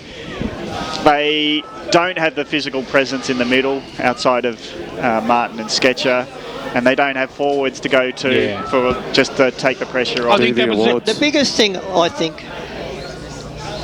I think that Mick Fogarty's got to look at is they're competitive and their endeavour was there, but the thing was, to me, and I think Mick had picked this up also, you've got to hit your targets. Their hand and foot skills today were atrocious. They just missed so many hard targets by hand and by foot, and when they did, the ball was turned over, and as we said in the commentary, once you turn the ball over with Balwyn, they run in numbers and they hurt you. Let's head to our awards now. The Tobin Brothers goal of the day, and I'm going to put in a nomination. Charlie Haley with that dribbler in the first quarter from the forward pocket, which Gav called. Is that something you would all be in agreement with? Well, there's either that one. There's also the one by Kane Smart down here on Kane the boundary Smart, line. yes. I thought that was, to me, that was the one, but it's up to you guys. No, it's not up to us. It's Well, we better pick it anyway. All right, we'll go with Kane Smart there. Yeah, I'm happy with that. Yeah. Yes, he wins the Tobin Brothers goal of the day prize. Now time to go through our threes, twos and ones for the player of the day. And Jeez. I believe the player who prevails wins a $50 Coles Myer gift voucher. Let's start off with Wayne Brasher. It was a complete performance for Balwyn. It was a very hard day to give votes. There was probably 10, 12 Balwyn players who could give votes. I'm going to give my one vote to Marco Regan. I thought his effort right throughout the afternoon I thought was excellent. I'm going to give my 2 votes to Charlie Haley. I thought he was really, really dangerous in that forward line. And my 3 votes, I'm going to give to Nathan Mullinger McHugh. I thought that he worked his backside off up and down the ground all afternoon. His silky skills, he showed poise, and he really did. Every time he got the ball, he made sure Balwyn were always benefiting from what he was doing. Okay, well, that's probably a fair assumption. Let's head to Ray Bear. Mine were very similar. One I gave to Charlie Haley. He looked so dangerous every time he got the ball, particularly early in the game. 2 votes I gave to Nathan McHugh. I agree with you, Brash. He was absolutely fantastic in his marking skills and he used the ball well. But my 3 votes I gave to a guy who could have kicked 6 goals, kicked 3, and that was Cooper Sharman. I thought he presented himself up forward as well. Cooper Sharman, who had 3 to his name, 1 at each quarter up to 3-quarter time. What about yourself, Gav Casey? Well, mine are random. O'Regan 1, Smart 2, and Urban 3. Yeah. So I just thought they were some skillful players on the day, and I noticed the influence they had. It might not go with everyone else's opinion, so that's why I'm saying they're a bit random. Well, it's true, It's mate. a tough day for votes, isn't it? You guys done yet? I'm going to go with my 3, 2 and 1. I've given 1 vote to, in the end, Nathan Mullinger McHugh. I've given 2 votes to Kane Smart and 3 votes to Riley Monkhurst. I thought he was fantastic throughout the day. All right, BWS, what do you got? Let's head to Ben Warren Smith with thanks to car sales. Well, it's great to be down here with a very happy Balwyn Tiger room and a man who had a great game today, and we loved watching kick a handful of goals, 3 goals today. Charlie Haley, mate, you're a very big part of this side, and I tell you what, that performance today was absolutely electric. And I know it died down a little bit in the last quarter, but that's just natural anyway. But geez, you wanted it today. Yeah, it's good to be back, mate. Obviously, last year, a few injuries. Did me ankle round 5, and then coming back round 13 or round 12, and it broke me back at work. So, it's good to be back and playing footy, what I do best. So, enjoying it. It's a great club to be at. Certainly is, and we had a chat with Richard on the sidelines just towards the end of that quarter. It's a big game this for the football club as well against Noble Park, a great tradition, and that's 3 in a row now for Balwyn. So you've got the edge over Noble, so something to be proud of in that as well. Yeah, absolutely, mate. They're a great club. Got a lot of really good footballers rolling around, but we just played pretty good footy at the moment. Structures are good, forwards are good, mids are good, and backs are good. So it's making it easy footy at the moment. I was throwing you up to Ray Baird because it's perfect that you come on, because they were tossing up between a goal that you kicked in the first or Smart in the third, and they've given the voucher to Smart, not you, mate. So Ray can explain now. Pretty flat about that, boys. Oh, no, it was a great goal, but we have to go with our thoughts. Maybe next time, Charlie. Yeah, all good, mate. That's all right. Finals time, hopefully. Good stuff. Ben Warren Smith down there with Charlie Haley as we are about to wrap up our coverage of the Queen's birthday clash between Balwyn and Noble Park. As I said, Balwyn 83-point victors over the Bulls. So Nathan Mullinger McHugh wins our player of the day with thanks to Tobin Brothers, and he claims a $50 Coles Myer gift voucher. Thanks very much to Ben Warren Smith down on the boundary line with thanks to car sales. Brilliant stuff. Ray Baird, you enjoy Balwyn's performance today? It was a great performance, all-round performance. What about yourself, Wayne Brasher? Yeah, look, and I think I'm a little bit more enlightened today. I think there's really, at this particular stage of the season, only 3 sides in Premier Division this year. Is Noble Park's season over? Yes. in terms of finals, Yeah. yes. Okay, so that stamps their season to date. What about Gav Casey? A great call from your good self. Where does this result see Noble Park? Well, we are the, between us, the specialists for public holidays, you and I, Damo, so it's good calling with you. But I think Balwyn, definitely contenders on their day, can do a great job. That wraps up EFL Game Day Live from Pat Wright Senior Oval. Damien Watson and the team, a very good afternoon. 1 minute. Oh, you guys finished a minute early. I didn't even have the backing music going. Anyway, that's all right. Thank you. We were right. No, I haven't fucked up the time, mate. I told you it would be 50. I told you it would be